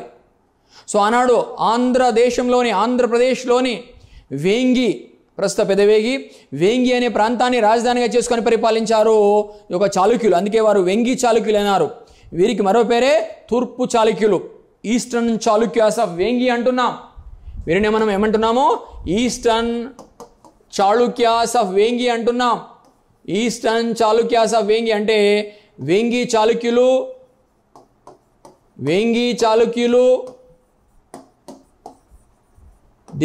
వీరిని మనం ఏమంటున్నాం? మరో పేరు తూర్పు చాళుక్యులు అంటున్నాం. వేంగి చాళుక్యులు లేదా తూర్పు చాళుక్యులు. ముఖ్యంగా వారి ఆస్థానంలో ఉన్నాడు నన్నయ్య. ఆయన కోరిక మేరకు, ముఖ్యంగా రాజనరేంద్రుడి ఆస్థానంలో ఉన్నాడు ఆయన. ఆ రాజు కోరిక మేరకు నన్నయ్య ఈ విధంగా దీన్ని తెలుగులోకి అనువదించడం జరిగింది అని మనం చెప్పవచ్చు. ఈ విధంగా నన్నయ్య కేవలము ఆది పర్వము, సభాపర్వము, అరణ్య పర్వంలో సగభాగం మాత్రమే అనువదించాడు. ఓకే. సో 2.5 పర్వాలు, మొదటి 2.5 పర్వాలు మాత్రమే సంస్కృతం నుండి తెలుగులోకి అనువదించాడు. మిగిలిన తర్వాత మనకు తిక్కన ఎర్రన్న వాళ్ళు అనువదించడం జరిగింది అని మనం గమనించవచ్చు. అదేవిధంగా ఆంగ్ల భాషలోకి అనువదించింది ఎవరంటే కేసరి మోహన్ భగవత్. పర్షియన్ భాషలోకి ఎవరు అనువదించారంటే దారాషికో సన్ ఆఫ్ ఔరంగజేబ్. మొదటిసారిగా పర్షియన్ భాషలోకి అనువదించింది ఎవరంటే అబుల్ ఫైజీ అబ్దుల్ ఖాదిర్ బదౌని. బెంగాలీ భాషలోకి అనువదించింది ఎవరంటే కవీంద్ర పరమేశ్వర్ లేదా పరమేశ్వర్ దాస్. హిందీ భాషలోకి అనువదించింది ఎవరంటే ఎస్డి సాత్వేలేకర్. కురుక్షేత్ర యుద్ధం. సో ఎవరెవరి మధ్య జరిగిందంటే కౌరవులకు పాండవులకు మధ్య అధికారం కోసం జరిగింది. ఎన్ని రోజులు జరిగిందంటే 18 రోజులు జరిగింది. ఎప్పుడు జరిగిందంటే సుమారుగా 950 ప్రాంతంలో జరిగింది. ఎక్కడంటే కురుక్షేత్ర ప్రస్తుతం హర్యానా రాష్ట్రంలో ఉంది. ఎందుకు జరిగిందంటే హస్తినాపుర రాజ్య సింహాసనం కోసము, అధికారం కోసం జరిగింది. మరి ఈ యుద్ధంలో ముఖ్య పాత్ర పోషించారు ఎవరంటే శ్రీకృష్ణ పరమాత్ముడు. మరి కౌరవుల పక్షాన యుద్ధం చేసింది ఎవరంటే యుద్ధంలో భీష్మాచార్యుడు, ద్రోణాచార్యుల వారు. పాండవుల పక్షాన యుద్ధం చేసిన వారు ఎవరంటే ద్రుపద మహారాజు, పాంచాల రాజు. సో ఈ ద్రుపద మహారాజే ఫాదర్ ఆఫ్ ద్రౌపది యొక్క తండ్రి ద్రుపద మహారాజు, ఆయన పాంచాల రాజ్యానికి అధిపతి రాజు. సో అదేవిధంగా ద్రుపద మహారాజు కుమారుడైనటువంటి మరి దుష్టద్యుమ్నుడు కూడా ఈ విధంగా పాండవుల పక్షాన, పాండవుల తరఫున యుద్ధంలో పాల్గొనడం జరిగిందని చెప్పవచ్చు. So Dhrishtadyumna was killed by Ashwatthama చేత చంపబడ్డాడు చివరకు దుష్టద్యుమ్నుడు అని మనం చెప్పవచ్చు. సో కౌరవులు కురువంశానికి చెందినవారు, పాండవులు కురువంశానికి చెందినవారే, అన్నదమ్ముల యొక్క కుమారులు. ముఖ్యంగా కౌరవులు ప్రధానంగా మనం చూసినట్లయితే ఈ యొక్క కౌరవులు ఎవరి కుమారులు అంటే ధృతరాష్ట్రుడు గాంధారిల కుమారులు కాగా పాండవులు పాండురాజు యొక్క కుమారులు. సో కౌరవులు ముఖ్యంగా ధృతరాష్ట్రుడు గాంధారిల సంతానం. ఎంతమంది కౌరవులు అంటే 100 మంది. ఒకే ఒక సోదరి ఉంది వాళ్ళకు, ఆమె పేరే దుస్సల. ఒక కుమార్తె ఉంది, ఆమె పేరు దుస్సల. సో పెద్ద కుమారుడు కౌరవుల్లో ధృతరాష్ట్రుడు గాంధారుల పెద్ద కొడుకు ఎవరంటే దుర్యోధనుడు. చిన్న కుమారుడు విరజ, కుమార్తె దుస్సల అంటాం. మరి పాండవులు ఎవరంటే పాండురాజు కుంతీదేవి యొక్క కుమారులు ఎవరంటే భీమార్జునులు. ధర్మరాజు యుధిష్ఠరుడు, అసలు పేరు యుధిష్ఠరుడు, అతనే మనం ధర్మరాజు అంటున్నాం. రెండవ వ్యక్తి భీముడు, మూడవ వారు అర్జునుడు. సో ధర్మ భీమార్జునులు ఎవరి కుమారులు అంటే పాండురాజు కుంతిదేవుల యొక్క కుమారులు. అదేవిధంగా పాండురాజు మరొక స్త్రీని పెళ్లి చేసుకున్నాడు, ఆమె పేరే మాద్రి అంటాం. పాండురాజు మాద్రిల సంతానమే నకుల సహదేవులు. సో 5గురిని కలిసి ఏమంటాం మనం? పంచ పాండవులు అంటారు. పాండవులు ఎంతమంది? 5. సో అదేవిధంగా భగవద్గీత అంటే ఏంటంటే భగవంతుని యొక్క వ్యాఖ్య. శ్రీకృష్ణుడికి అర్జునుడికి మధ్య జరిగిన సంభాషణ కురుక్షేత్ర యుద్ధ ప్రారంభానికి ముందు ఇది జరిగింది. భగవద్గీత ఎక్కడుందంటే ముఖ్యంగా 18 పర్వాలు ఉంటే మహాభారతంలో భీష్మ పర్వంలో ఉంది. భీష్మ పర్వంలో కూడా ఎక్కడుందంటే 25వ అధ్యాయం నుండి 42వ అధ్యాయం వరకు, ముఖ్యంగా 18 అధ్యాయాల మొత్తము లో భగవద్గీత చెప్పబడింది అని మనం చెప్పవచ్చు. ముఖ్యంగా చాందోగ్యోపనిషత్, ఇంతకుముందు కూడా మీకు చెప్పాను, శ్రీకృష్ణుని గురించి ప్రస్తావించింది చాందోగ్యోపనిషత్తులోని అంశాలు భగవద్గీతలో కూడా చెప్పబడ్డాయి. అదేవిధంగా భగవద్గీతను ఆంగ్లంలోకి అనువదించారు ఎవరంటే చార్లెస్ విల్కిన్స్ భగవద్గీతను ఆంగ్లంలోకి ట్రాన్స్లేట్ చేయడం జరిగింది. Okay, Bhagavad Gita was translated into English by Charles Wilkins. భగవద్గీతను పర్షియన్ భాషలోకి అనువదించారు దారా Shikoh. Bhagavad Gita was translated into Persian language by దారా షికో. మహాభారతం ప్రధానంగా ప్రాచీన కాలంలోని వివిధ రాజ్యాల గురించి, నాటి రాజ్యతంత్రం గురించి, యుద్ధతంత్రం గురించి, నాటి నీతి నియమాల గురించి, ఆధిపత్యం కోసం ఆర్య తెగల మధ్య జరిగిన పోరాటాల గురించి ప్రధానంగా పేర్కొంటుంది ఈ యొక్క మహాభారతం అని మనం చెప్పవచ్చు. జైన గ్రంథాలు, అంగాలు, ఉపాంగాలు ఏవైతే ఉన్నాయో ఇవి జైన మతానికి సంబంధించిన ప్రామాణిక గ్రంథాలుగా మనం చెప్పవచ్చును. సో మహావీరుని కాలం నుండి చారిత్రక అంశాలని ప్రధానంగా అంగాలు తెలియజేస్తున్నాయి. వీటిని మనం ద్వాదశాంగాలు అంటాం. అంటే 2, దశ అంటే 10, మొత్తం 12 అంగాలు. సో వీటినే ద్వాదశాంగాలు అంటాము. జైన మత పవిత్ర గ్రంథాలు, వాటికి మళ్ళీ ఉపాంగాలు కూడా ఉన్నాయి. రైట్. అదేవిధంగా కల్పసూత్రాలను రచించింది భద్రబాహు అనే జైన దిగంబర గురువు. ఆవశ్యక సూత్రాలు ప్రధానంగా ఈ యొక్క జైన మతానికి సంబంధించినట్టు మనం చెప్పుకోవచ్చు. అదేవిధంగా మనం చూసినట్లయితే జైన మత గ్రంథాలను ఈ విధంగా మనం అంగాలు, ఉపాంగాలు అంటారని చెప్పుకున్నాము. సో కల్పసూత్రాన్ని భద్రబాహు రచించాడు. పరిశిష్ట పర్వణ్ ఏదైతే ఉందో చాలా ముఖ్యమైన గ్రంథము. ఇది సంస్కృత భాషలో రచించబడింది. దీనిని ప్రముఖ జైన కవి అయినటువంటి హేమచంద్రుడు రచించడం జరిగింది. సో ఈ విధంగా పరిశిష్ట పర్వంలో ఏమున్నాయి, సబ్జెక్ట్ ఏంటంటే, అంశాలు ఏమున్నాయంటే, చంద్రగుప్త మౌర్యుడు ఎవరైతే ఉన్నారో, మౌర్య సామ్రాజ్య స్థాపకుడు, ఆయన జైన మతాన్ని స్వీకరించడము, ఆ తర్వాత చివరకు రాజ్య భారాన్ని తన జ్యేష్ఠ కుమారుడైనటువంటి బిందుసారునికి అప్పగించి ఆ విధంగా తాను నార్త్ నుండి సౌత్ ఇండియాకు రావడము, ముఖ్యంగా శ్రావణబెలగొల కర్ణాటక మైసూరు సమీపంలోని ఒక శ్రావణబెలగొల అనే ప్రాంతానికి రావడము, ఆ విధంగా జైన మతం స్వీకరించడం, ఇవన్నీ జరిగిపోయాయి. సో చివరకు ఆయన సల్లేఖన అనే వ్రతాన్ని, అంటే చివరి దశలో, అంతిమ దశలో, చివరి గడియల్లో ఉపవాస దీక్షల్ని పాటించడం ద్వారా తన శరీరాన్ని శుష్కింపజేసుకొని ఆ విధంగా జైనమత ఆదర్శం ప్రకారం, జైనమత నియమాల ప్రకారం ఆయన మరణించడం జరిగింది అని మనం చెప్పవచ్చు. ఇవన్నీ విషయాలు కూడా మనకు పరిశిష్ట పర్వం వల్ల, గ్రంథం వల్ల, సంస్కృత గ్రంథం వల్ల తెలియవస్తూ ఉన్నాయి. అదేవిధంగా ధననందుడు, చంద్రగుప్తుల గురించి కూడా ప్రస్తావన చేయడం జరిగింది. ఆనాడు మరి మనకు తెలుసు, నందులలో చివరి రాజు అయినటువంటి ధననందుడు ఎవరైతే ఉన్నారో ఆయన్ను ఓడించి ఆ విధంగా మౌర్య సామ్రాజ్య స్థాపన చేయడం జరిగింది మన మౌర్య చంద్రగుప్తుడు కౌటిల్యుని యొక్క సహకారాలతో అని మనం చెప్పుకోవచ్చు. అవన్నీ విషయాలు కూడా హేమచంద్రునిచే రచించబడిన పరిశిష్ట పర్వంలో ఉన్నాయి. అదేవిధంగా బౌద్ధ వాంగ్మయము, బుద్ధిస్ట్ లిటరేచర్, బౌద్ధ మత సాహిత్యం ఏంటో చూద్దాము. త్రిపీటకాస్, ముఖ్యంగా బౌద్ధ మత పవిత్ర గ్రంథాలుగా వీటిని మనం పేర్కొంటున్నాం. అవే వినయ పీఠిక, సుత్త పీఠిక, అభిదంబ పీఠిక. వినయ, సుత్త పీఠికలు ఏవైతే ఉన్నాయో వీటిని మొదటి బౌద్ధ సంగీతిలో భాగంగా సంకలనం చేయడం జరిగింది. అదేవిధంగా మూడవ పీఠిక, మిగిలిన పీఠిక, చివరి పీఠిక త్రిపీఠకాల్లో అదే మనకు అభిధమ్మ పీఠిక. దీనిని కనుక మనం చూసినట్లయితే ప్రధానంగా మూడవ బౌద్ధ సంగీతిలో భాగంగా సంకలనం చేయడం జరిగింది. ఈ యొక్క బౌద్ధ మత పవిత్ర గ్రంథాలైనటువంటి త్రిపీఠకాలు పాలీ భాషలో రచించబడ్డాయని మనం చెప్పుకోవచ్చు. పాలీ భాషలో రచించబడ్డాయి. ముఖ్యంగా సుత్త పీఠికలో మనకు నికాయలు ఉన్నాయండి, నికాయలు ఉన్నాయి. ఏంటా నికాయలు చూద్దాము. సుత్త పీఠికంలో ప్రధానంగా 5 భాగాలున్నాయి. వాటిని నికాయలు అంటారు. ఏంటంటే మధ్యమ నికాయ,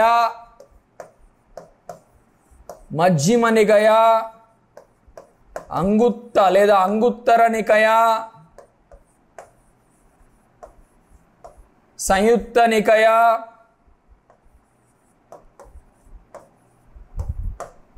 కుదక నికాయ, మధ్యమ నికాయ, కుదక నికాయ, అంగుత్తర నికాయ, సంయుత్తర నికాయ, దిగనికాయ.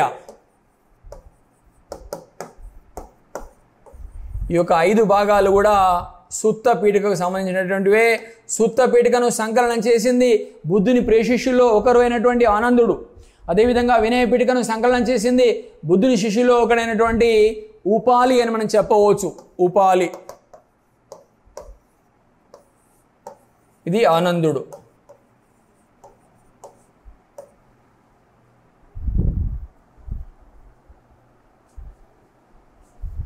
అంగుత్తర నికాయం, ముఖ్యంగా అంగుత్తర నికాయ సుత్త పీఠకానికి సంబంధించిన భాగము. ప్రధానంగా క్రీస్తు పూర్వము 6వ శతాబ్దం నాటికి ఆనాడు భారతదేశంలో ఎలాంటి రాజకీయ పరిస్థితులు నెలకొని ఉన్నాయి, సామాజిక పరిస్థితులు నెలకొని ఉన్నాయి, మత పరిస్థితులు నెలకొని ఉన్నాయో తెలుసుకోవడానికి ఉపయుక్తము ఇది అని మనం చెప్పవచ్చు. ముఖ్యంగా ఆనాడు క్రీస్తు పూర్వం 6వ శతాబ్దం నాటికే మనం చూసినట్లయితే ప్రాచీన భారతదేశ చరిత్రలో మరి 16 మహాజనపదాలు వెల్లివిరుస్తున్నాయి, ఆవిర్భవించాయి. సో వాటి ప్రస్తావన కూడా ఫ్రీక్వెంట్గా ఈ యొక్క అంగుత్తర నికాయంలో చేయబడింది అని మనం చెప్పవచ్చు. ఏంటి ఆ 16 మహాజనపదాలంటే? ముఖ్యంగా మనం చూసినట్లయితే సో అంగ, అవంతి, అస్మక, చేది, శూరసేన, గాంధార, పాంచాల, వజ్జి, వత్స, మల్ల, మత్స్య, మగధ, కాశీ, కురు, కోసల, కాంబోజ మహాజనపదాస్. సో ఈ విధంగా వీటిని మనం షోడశ మహాజనపదాలని పేర్కొంటున్నాం, షోడశ మహాజనపదాలని పిలుస్తున్నాం. ఈ విధంగా 16 మహాజనపదాలు గురించి ప్రస్తావన మరి బౌద్ధ సాహిత్య గ్రంథమైనటువంటి అంగుత్తర నికాయంలో ఉంది అని మనం చెప్పవచ్చు. ఇది సుత్త పీఠకానికి సంబంధించినటువంటిది. అలాగే బుద్ధుని జాతకాటేల్స్, బుద్ధుని జాతక కథలు, బుద్ధుని పూర్వజన్మలకు సంబంధించిన విషయాలు, ఇది కూడా బౌద్ధ మత సాహిత్యం కిందనే వస్తుంది. మిలింద పనహ. సో ముఖ్యంగా మనం చూసినట్లయితే దీని రచయిత నాగసేనుడు అనే బౌద్ధ సన్యాసి, బౌద్ధ పండితుడు. ముఖ్యంగా ఇది పాలీ భాషలో రచించబడింది. ప్రధానంగా అనేక విషయాలు పేర్కొంటుంది. అశోకుని తర్వాతి కాలానికి సంబంధించినటువంటి రాజకీయ మత పరిస్థితులు ఏ విధంగా ఉన్నాయో తెలుసుకోవడానికి ఉపయుక్తమవుతున్న గ్రంథము మిలింద పనహ. ఆనాడు ఇండో గ్రీకు రాజుల్లో ఒకడైనటువంటి గొప్ప రాజు అయినటువంటి మరి మీనాండర్ ఎవరైతే ఉన్నారో, మీనాండర్ ఇతనే భారతీయ సాహిత్యం మిలిందుడు అని పేర్కొంటుంది. మిలిందుడు, మీనాండర్ అంటారు. సో ఇతడు ప్రధానంగా అనేక ప్రశ్నలు వేశాడు బౌద్ధ పండితుడు, బౌద్ధ ఆచార్యుడు అయినటువంటి నాగసేనుడికి మతం గురించిన ప్రశ్నలు. సో ఆ ప్రశ్నలన్నిటికీ చాలా ఓపికతో చాలా తెలివితో సమాధానాలు చెప్పాడు నాగసేనుడు. అందుకే రాజు తనను అడిగిన ప్రశ్నల్ని తాను చెప్పిన సమాధానాల్ని ఆ విధంగా మిలింద పన్హా రూపంలో రాయడం జరిగింది. మిలింద పన్హా లేదా మిలింద ప్రశ్నో అంటాము, మిలింద ప్రశ్నో లేదా మిలింద పన్హా అంటాం, పన్హో లేదా పన్హా. సో ఈ విధంగా నాగసేనుడు రచించడం జరిగింది అని మనం చెప్పవచ్చు. చివరకు మిలిందుడు నాగసేనుడి యొక్క గొప్పతనాన్ని ఒప్పుకొని, బౌద్ధ మతం యొక్క గొప్పతనాన్ని ఒప్పుకొని ఆ విధంగా తాను విదేశీయుడు అయినప్పుడు కూడా ఈ యొక్క భారతీయ మతమైనటువంటి బౌద్ధ మతాన్ని స్వీకరించడం జరిగింది, ఆచరించడం జరిగింది అని మనం చెప్పుకోవచ్చు. ఈ విధంగా నాగసేనుడు అంత గొప్ప ప్రభావాన్ని చూపాడు బౌద్ధ మతానికి సంబంధించి అని మనం చెప్పవచ్చు. అదేవిధంగా దీపవంశ, మహావంశ అనే గ్రంథాలు ఇవి సిలోన్ బుద్ధిస్ట్ క్రానికల్స్గా మనం పేర్కొంటున్నాం. ముఖ్యంగా దీపవంశ, మహావంశ అనే సిమల బౌద్ధ గ్రంథాలు ఏవైతే ఉన్నాయో ఇవి క్రీస్తు శకము 4-5 శతాబ్దాలకు చెందినటువంటివి. దీంట్లో ఏముందంటే మౌర్యుల గురించి, శుంగుల గురించిన ప్రస్తావనలు ఉన్నాయి, సమాచారం ఉంది. అదేవిధంగా దక్షిణ భారతదేశంలో ఆనాడు బౌద్ధం యొక్క స్థితిగతులు ఏ విధంగా ఉన్నాయో కూడా పేర్కొంటుంది, ప్రస్తావించింది ఈ యొక్క సిమల బౌద్ధ మత గ్రంథాలైనటువంటి దీపవంశ మరియు మహావంశాలను మనం చెప్పవచ్చు. అదేవిధంగా బుద్ధుని జీవిత చరిత్రను తెలియజేసే గ్రంథాలు ఏంటంటే మహావత్స, లలిత విస్తారము, నిధస్కథ, అభినిష్కర, మానసూత్ర, బుద్ధ చరిత ఇవన్నీ కూడా బౌద్ధ మత సాహిత్యం కిందకే వస్తాయి. కాలక్రమంలో మరి బౌద్ధ మతంలో ఎలాంటి మార్పులు వచ్చాయో తెలుసుకోవడానికి మనకు ఉపయోగపడుతున్న గ్రంథాలు ఎవరు రాసిన గ్రంథాల వల్ల మనకు బౌద్ధ మతంలో వచ్చిన కాలక్రమంలో వచ్చిన మార్పులు తెలుస్తున్నాయంటే వసుమిత్రుడు, అశ్వఘోషుడు, ఆచార్య నాగార్జున అనే గొప్ప పండితులు ఎవరైతే ఉన్నారో ప్రాచీన భారతీయ చరిత్రలో వాళ్ళ యొక్క రచనల వల్ల కాలక్రమంలో బౌద్ధ మతంలో ఎలాంటి మార్పులు మరి జరిగాయో తెలుసుకోవడానికి మనకు ఉపయుక్తం అవుతున్నాయి అవి వాళ్ళ రచనలు. అదేవిధంగా మతేతర సాహిత్యము అంటే secular literature, secular writings. So ప్రధానంగా మనం చూసి నాన్ రిలీజియస్. ఓకే, సో ఇందులో ఏమేమి వస్తాయంటే వంశ చరిత్రలు, పాలనపై, అడ్మినిస్ట్రేషన్పై రచించబడిన గ్రంథాలు, వ్యాకరణ గ్రంథాలు, గ్రామర్ బుక్స్, జీవిత చరిత్రలు, బయోగ్రఫీసు, అదేవిధంగా శాస్త్రీయ గ్రంథాలు, అదేవిధంగా ప్రాచీన సంస్కృతికి సంబంధించిన కావ్యాలు, సంఘం సాహిత్యం ఇవన్నీ కూడా ఈ యొక్క మతేతర సాహిత్యం కింద మనం చదువుతాం. ప్రధానంగా అష్టాధ్యాయిని నెక్స్ట్ స్లైడ్లో చదువుదాం. అష్టాధ్యాయి దీనిని పాణిని రచించడం జరిగింది. ఇది సంస్కృత భాషలో రచించబడే గ్రంథము, వ్యాకరణ గ్రంథం. ఇది భారతదేశంలో మొట్టమొదటి మరి లౌకిక గ్రంథంగా మనం చెప్పుకోవచ్చు. ప్రధానంగా సంస్కృత వ్యాకరణ గ్రంథము. మరి దీన్ని బేస్ చేసుకుని ప్రధానంగా పతంజలి మహాభాష్యం అనే వ్యాఖ్యానం చేయడం జరిగింది, మహాభాష్యం అనే గ్రంథం రాయడం జరిగింది సంస్కృత భాషలో. ఈ విధంగా ఇది పాణిని గ్రంథంపై రాసిన వ్యాఖ్యానం, కామెంటరీగా మనం చెప్పుకోవచ్చు.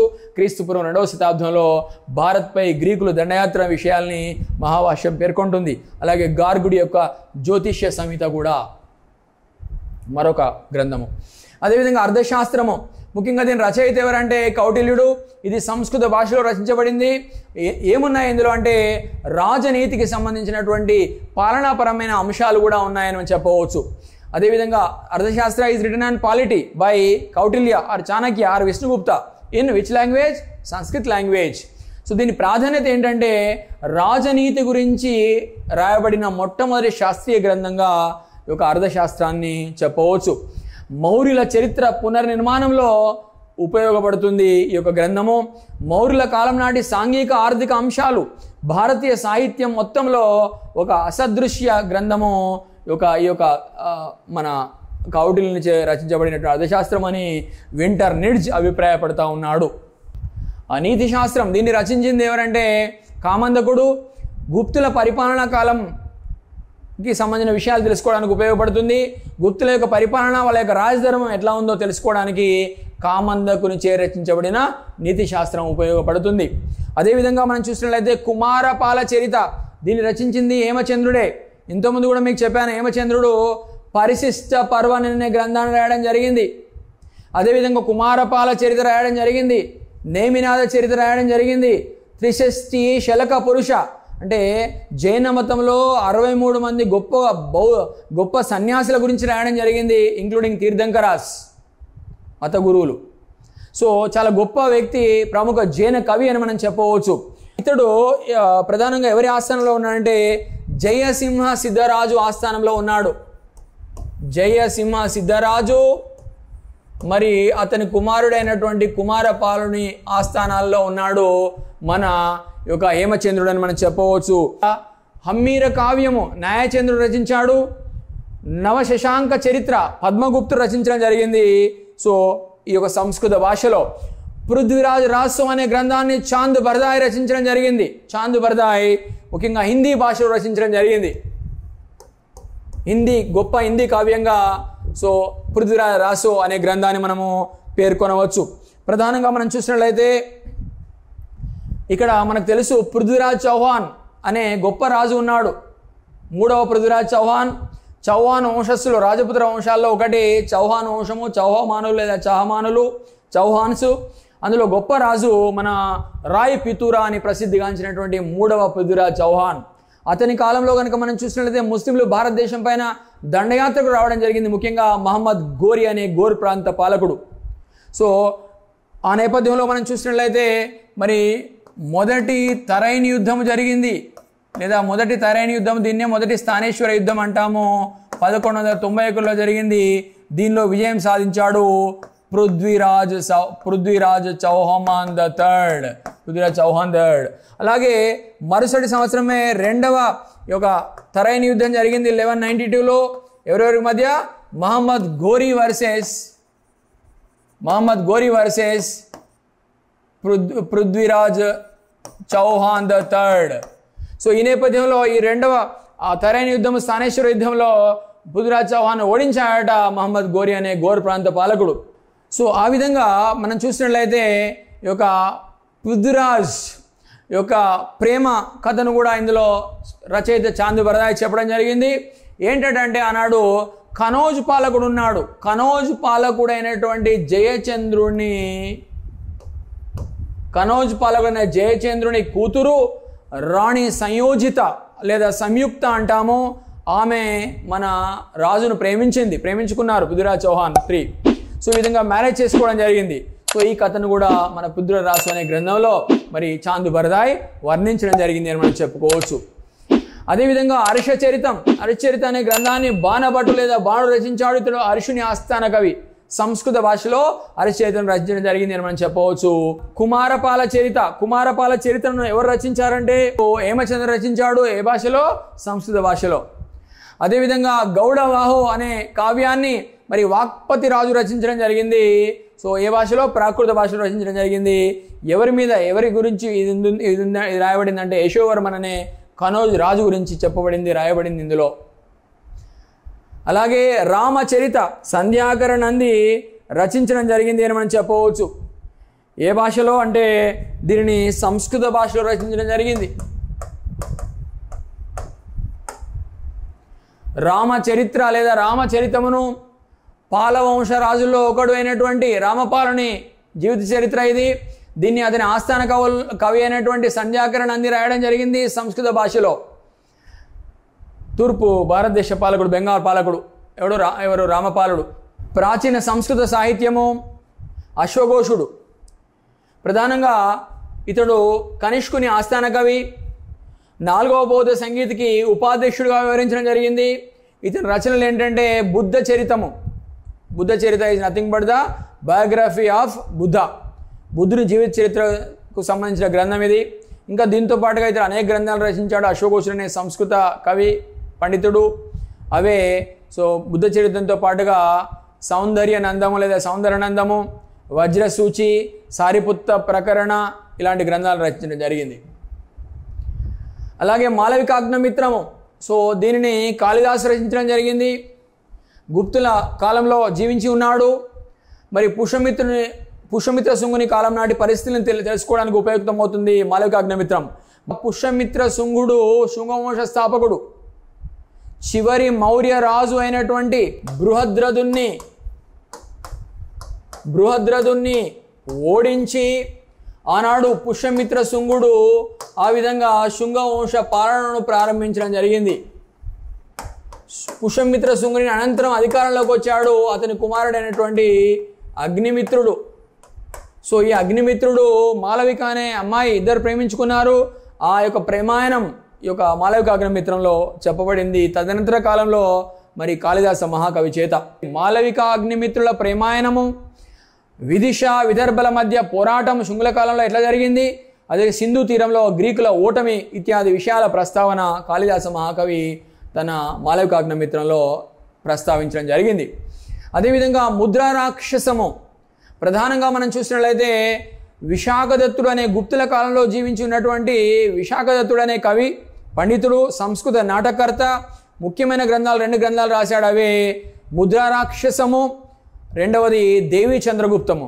ముద్రా రాక్షసము మౌర్యుల గురించి తెలుసుకోవడానికి ఉపయుక్తమవుతుంది. మౌర్యుల కాలంలో ఎలాంటి పరిస్థితులు ఉన్నాయో, ప్రధానంగా చాణక్యుడి సహాయంతో, కౌటిల్యుని సహాయంతో చంద్రగుప్త మౌర్యుడు నందుల్ని ఓడించడము, అధికార పగ్గాల్ని చేపట్టడం ఇత్యాది విషయాల ప్రస్తావన ముద్ర రాక్షసంలో రచయిత విశాఖదత్తుడు చేయడం జరిగింది. అదేవిధంగా మరో గ్రంథము దేవి చంద్రగుప్తము. ఇందులో 2వ చంద్రగుప్తుడు ఎలా రాజ్యానికి వచ్చాడు, సో చంద్రగుప్తుడు ధ్రువాదేవిని ఎట్లా పెళ్లి చేసుకున్నాడు, ఇవన్నీ విషయాలు కూడా దేవి చంద్రగుప్తం అనే గ్రంథంలో ప్రస్తావించబడ్డాయి విశాఖదత్తుడు. ఇలా ఎలా గుర్తుపెట్టుకోవాలి మీరంటే దీన్ని ముద్రా రాక్షసము. సో ఇది మౌర్యుల గురించి చెప్తుంది. మౌర్యులు. సో దీన్ని ఇంగ్లీష్లో మనం ఫస్ట్ ఎంతో రాస్తాం, మౌర్యాస్. ఇక్కడ కూడా గ్రంథాన్ని ముద్ర రాక్షస ఎంతో రాస్తాం. సో కాబట్టి cancel MM. So same. So Mudra రాక్షస ఎవరి గురించి చెప్తుంది, మౌర్యుల గురించి. అలాగే దేవి చంద్రగుప్తము ఇక్కడ దేవి చంద్రగుప్తము ఈ బుక్లోనే గుప్తం అనే పేరు వచ్చింది, పదం వచ్చింది, కాబట్టి ఇది గుప్తుల గురించి తెలుసుకోవడానికి ఉపయోగపడుతుంది. 2వ చంద్రగుప్తుడు ఎలా అధికార పగ్గాలను చేపట్టాడు. అదేవిధంగా ధ్రువాదేవి తన అన్న భార్య అయినటువంటి, కొన్ని ఆధారాల ప్రకారం తన అన్న భార్య అయినటువంటి రామగుప్తుని భార్య అయినటువంటి మరి ధ్రువాదేవిని ఎట్లా పెళ్లి చేసుకున్నాడు, అన్ని విషయాలు కూడా ఇందులో ఉన్నాయి. అదేవిధంగా భాస మహాకవి స్వప్నవాసవదత్తను రచించడం జరిగింది. శూద్రకుడు మృచ్ఛ కటికను రచించడం జరిగింది. ఆనాటి సామాజిక పరిస్థితులను ప్రతిబింబిస్తుంది శూద్రకుని యొక్క రచన మృచ్ఛ కటికం అని మనం చెప్పవచ్చు. దశకుమార చరిత్ర దండి. వాసవదత్తను సుబంధుడు రాయడం జరిగింది. కామసూత్రాలని వాత్సాయనుడు రాయడం జరిగింది. అదేవిధంగా గాథా సప్తసతి హరుడు రచించాడు. బృహత్ కథను గుణాడు రచించాడు. లీలావతి ప్రణయాన్ని కుతూహలుడు రచించడం జరిగింది. ఈ గ్రంథాలన్నీ కూడా ఆనాటి రాజకీయ, సామాజిక, మత పరిస్థితులు ఏ విధంగా ఉన్నాయో తెలుసుకోవడానికి చరిత్ర రచనలో, చరిత్ర పునర్నిర్మాణంలో ఉపయుక్తమవుతున్నాయి. సంగం సాహిత్యము ప్రధానంగా అందులో చాలా సాహిత్యం ఉంది. ముఖ్యంగా పాండ్య ఎక్స్ట్రీమ్ సౌత్లో, ప్రధానంగా దక్షిణ భారతదేశంలో పాండ్య, చేర, చోళ రాజ్యాలని మనం సంగమ రాజ్యాలు అంటాం, సంగమ యుగం అంటాం. వీరు మౌర్యులకు సమకాలీనంగానే ఆ ప్రాంతాలని పరిపాలన చేయడం జరిగింది. ఈ రాజ్యాల ప్రస్తావన అశోకుని యొక్క 13వ శిలాశాసనంలో కూడా చేయబడింది ప్రస్తావన, ఈ రాజ్యాల ప్రస్తావన. ముఖ్యంగా సంగం సాహిత్యము ప్రధానంగా ఏంటంటే శిలప్పాధికారం. దీని రచయిత ఇలంగో అడిగల్. సో ప్రాచీన తమిళ సాహిత్యం, తమిళ ఇతిహాసంగా ప్రసిద్ధిగాంచింది మణిమేకలై మరియు శిలప్పాధికారాలని మనం చెప్పవచ్చు.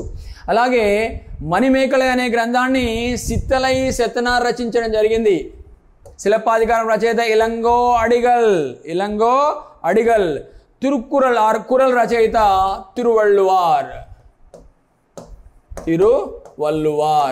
సో ఈ విధంగా ఇవన్నీ కూడా సంగం సాహిత్యం కిందకి వస్తాయి. కవిరాజ మార్గాన్ని అమోఘ వర్షుడనే ఒక రాష్ట్రకూట చక్రవర్తి ఆ విధంగా రచించడం జరిగింది. విక్రమార్క విజయంను కన్నడ కవి పంపకవి రచించడం జరిగింది. సో ఇవి ముఖ్యంగా దక్కన్ చరిత్ర, సంస్కృతి తెలుసుకోవడానికి ఈ గ్రంథాలు ఉపయోగపడుతున్నాయి. రాజతరంగిణి మరొక గొప్ప గ్రంథము రాజతరంగిణి.